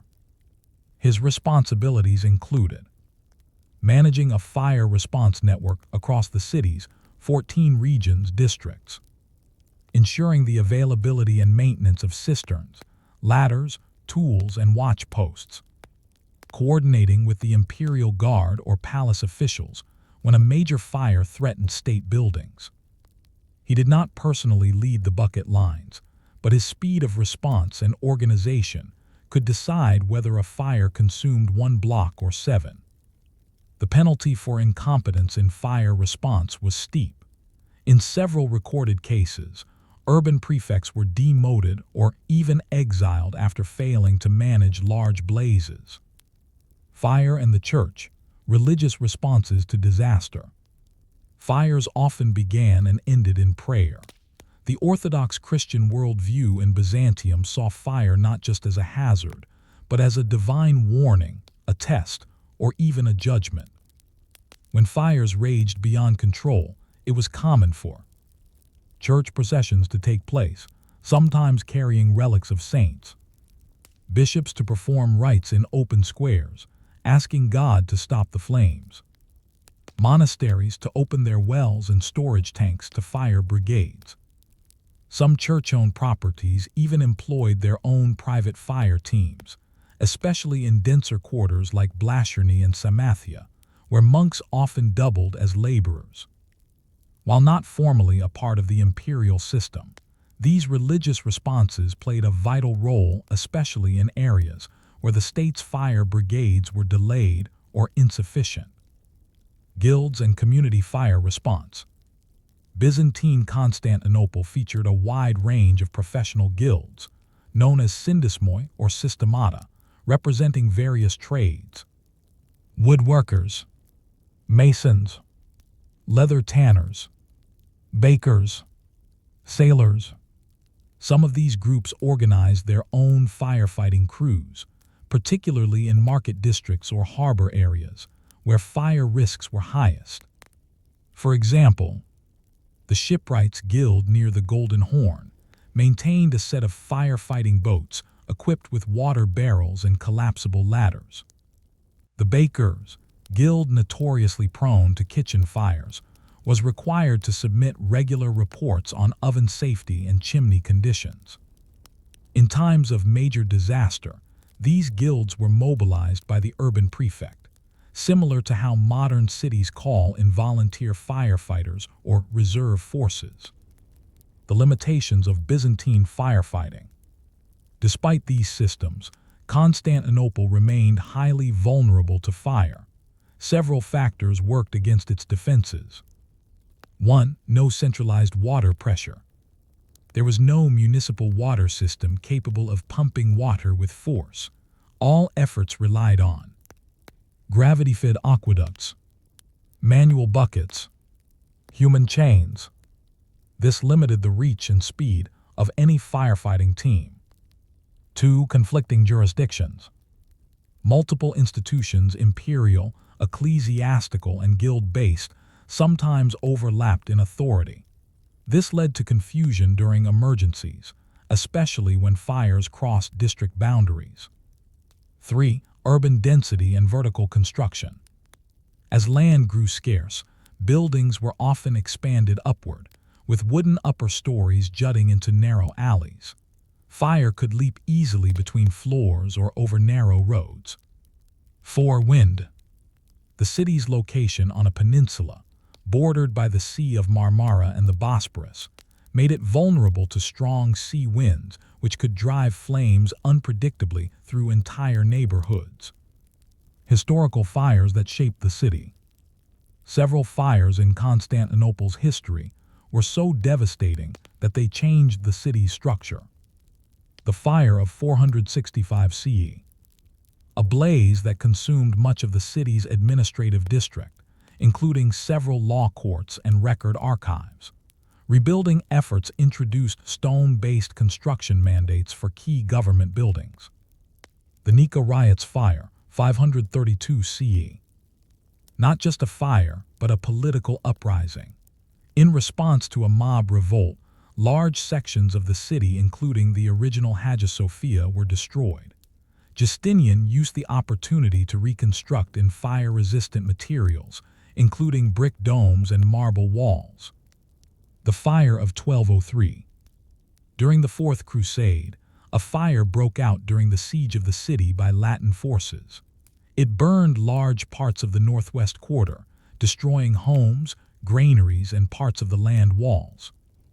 This fire, arguably, weakened the city enough to allow its infamous sack in 1204, one of the darkest chapters in Byzantine history. A thought amid the ashes.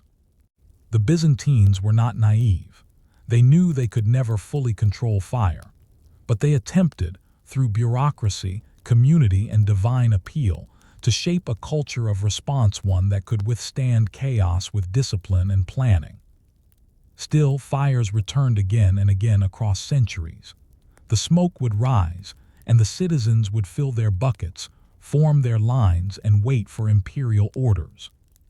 And so we end this section with a question that echoes across time. Can an empire truly plan for disaster, or does it merely learn to endure it, one fire at a time? In the last section, we looked closely at the imperial logistics of fire prevention, how bucket brigades, local guilds, urban prefects, and church processions came together in a constant effort to contain the uncontrollable. But while the Byzantine system of firefighting was surprisingly elaborate for its time, it could never fully defeat the flames. In this final section of the story, we turn our gaze toward the longer arc of history, examining how fire shaped the very fate of Constantinople and the Byzantine Empire. We'll see how devastating blazes influenced urban design, imperial policy, social inequality, and even religious divisions. In the final centuries of Byzantium, fire became a symbol, sometimes divine punishment, sometimes imperial failure, and sometimes the only tool the desperate had left. And when the empire finally fell in 1453, it did so beneath both cannon fire and the glow of burning rooftops, repeating the same nightmare the Byzantines had faced for centuries. The fire next time, the empire's aging defenses. By the 13th century, Constantinople was a weakened capital, though still impressive in appearance with its mosaics, domes, and defensive walls it had endured. The Fourth Crusade sack in 1204, when Latin forces looted the city. A brief restoration under the Palaiologos dynasty, starting in 1261. Repeated threats from the Bulgarians, Serbs, and later, the Ottoman Turks. The city's population had shrunk dramatically from over 500,000 in the 10th century to fewer than 50,000 by the early 1400s. Many districts were abandoned or in ruins, filled with collapsed buildings, overgrown gardens, and shuttered churches. In this context, firefighting collapsed from a civic duty to a desperate reaction. Official records suggest that cistern maintenance declined. The aqueducts were partially inoperable. Guilds lacked manpower to maintain neighborhood safety. The city was now filled with wooden squatter homes, built hastily and packed into once grand avenues. This meant that when fires broke out, as they inevitably did, the Byzantine response was increasingly fragmented and improvised. Fire as protest, fire as desperation. In the final centuries of the empire, fire took on a new role. It became a tool of political expression.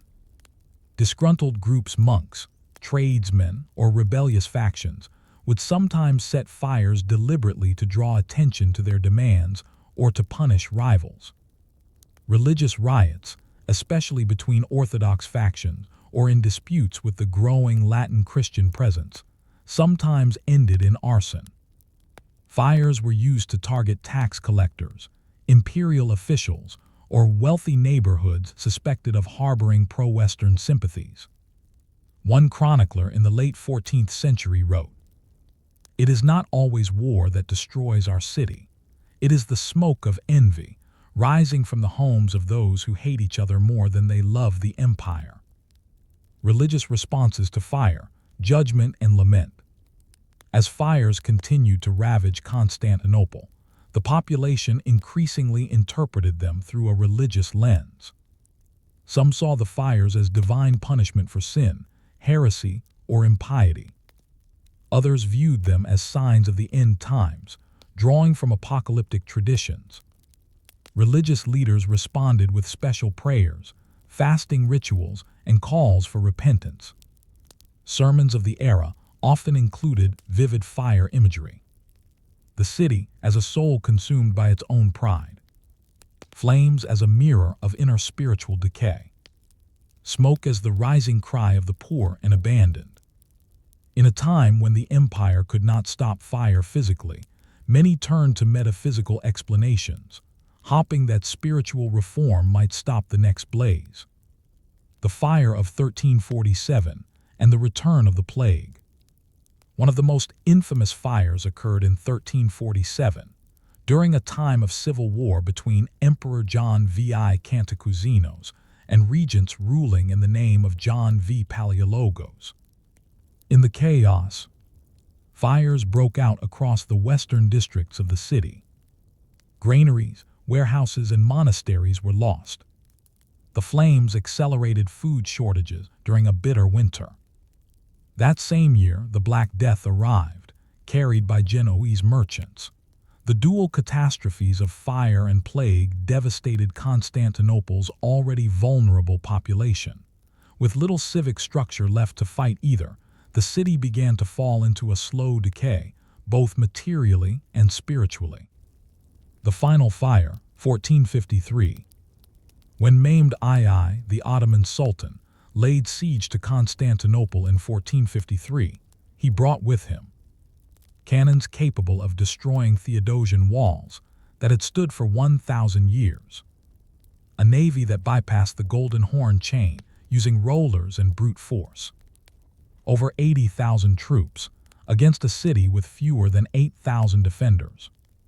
As the siege progressed, fires were deliberately set by defenders to create smoke screens and block passageways. Ottoman cannons ignited wooden neighborhoods as collateral damage. In the final days, entire quarters burned uncontrollably, and the Hagia Sophia, once rebuilt in marble after earlier fires, became the target of looters and vandals. Eyewitnesses described the final night. The city was lit from within, not by candles or torches, but by the red flame devouring her heart. Fire marked the beginning of Constantinople's imperial story, and it marked the end. Legacy: what fire teaches us about empire. What did fire ultimately mean in the story of the Byzantine Empire? It exposed the fragility of urban life, even in one of the most sophisticated cities in the world.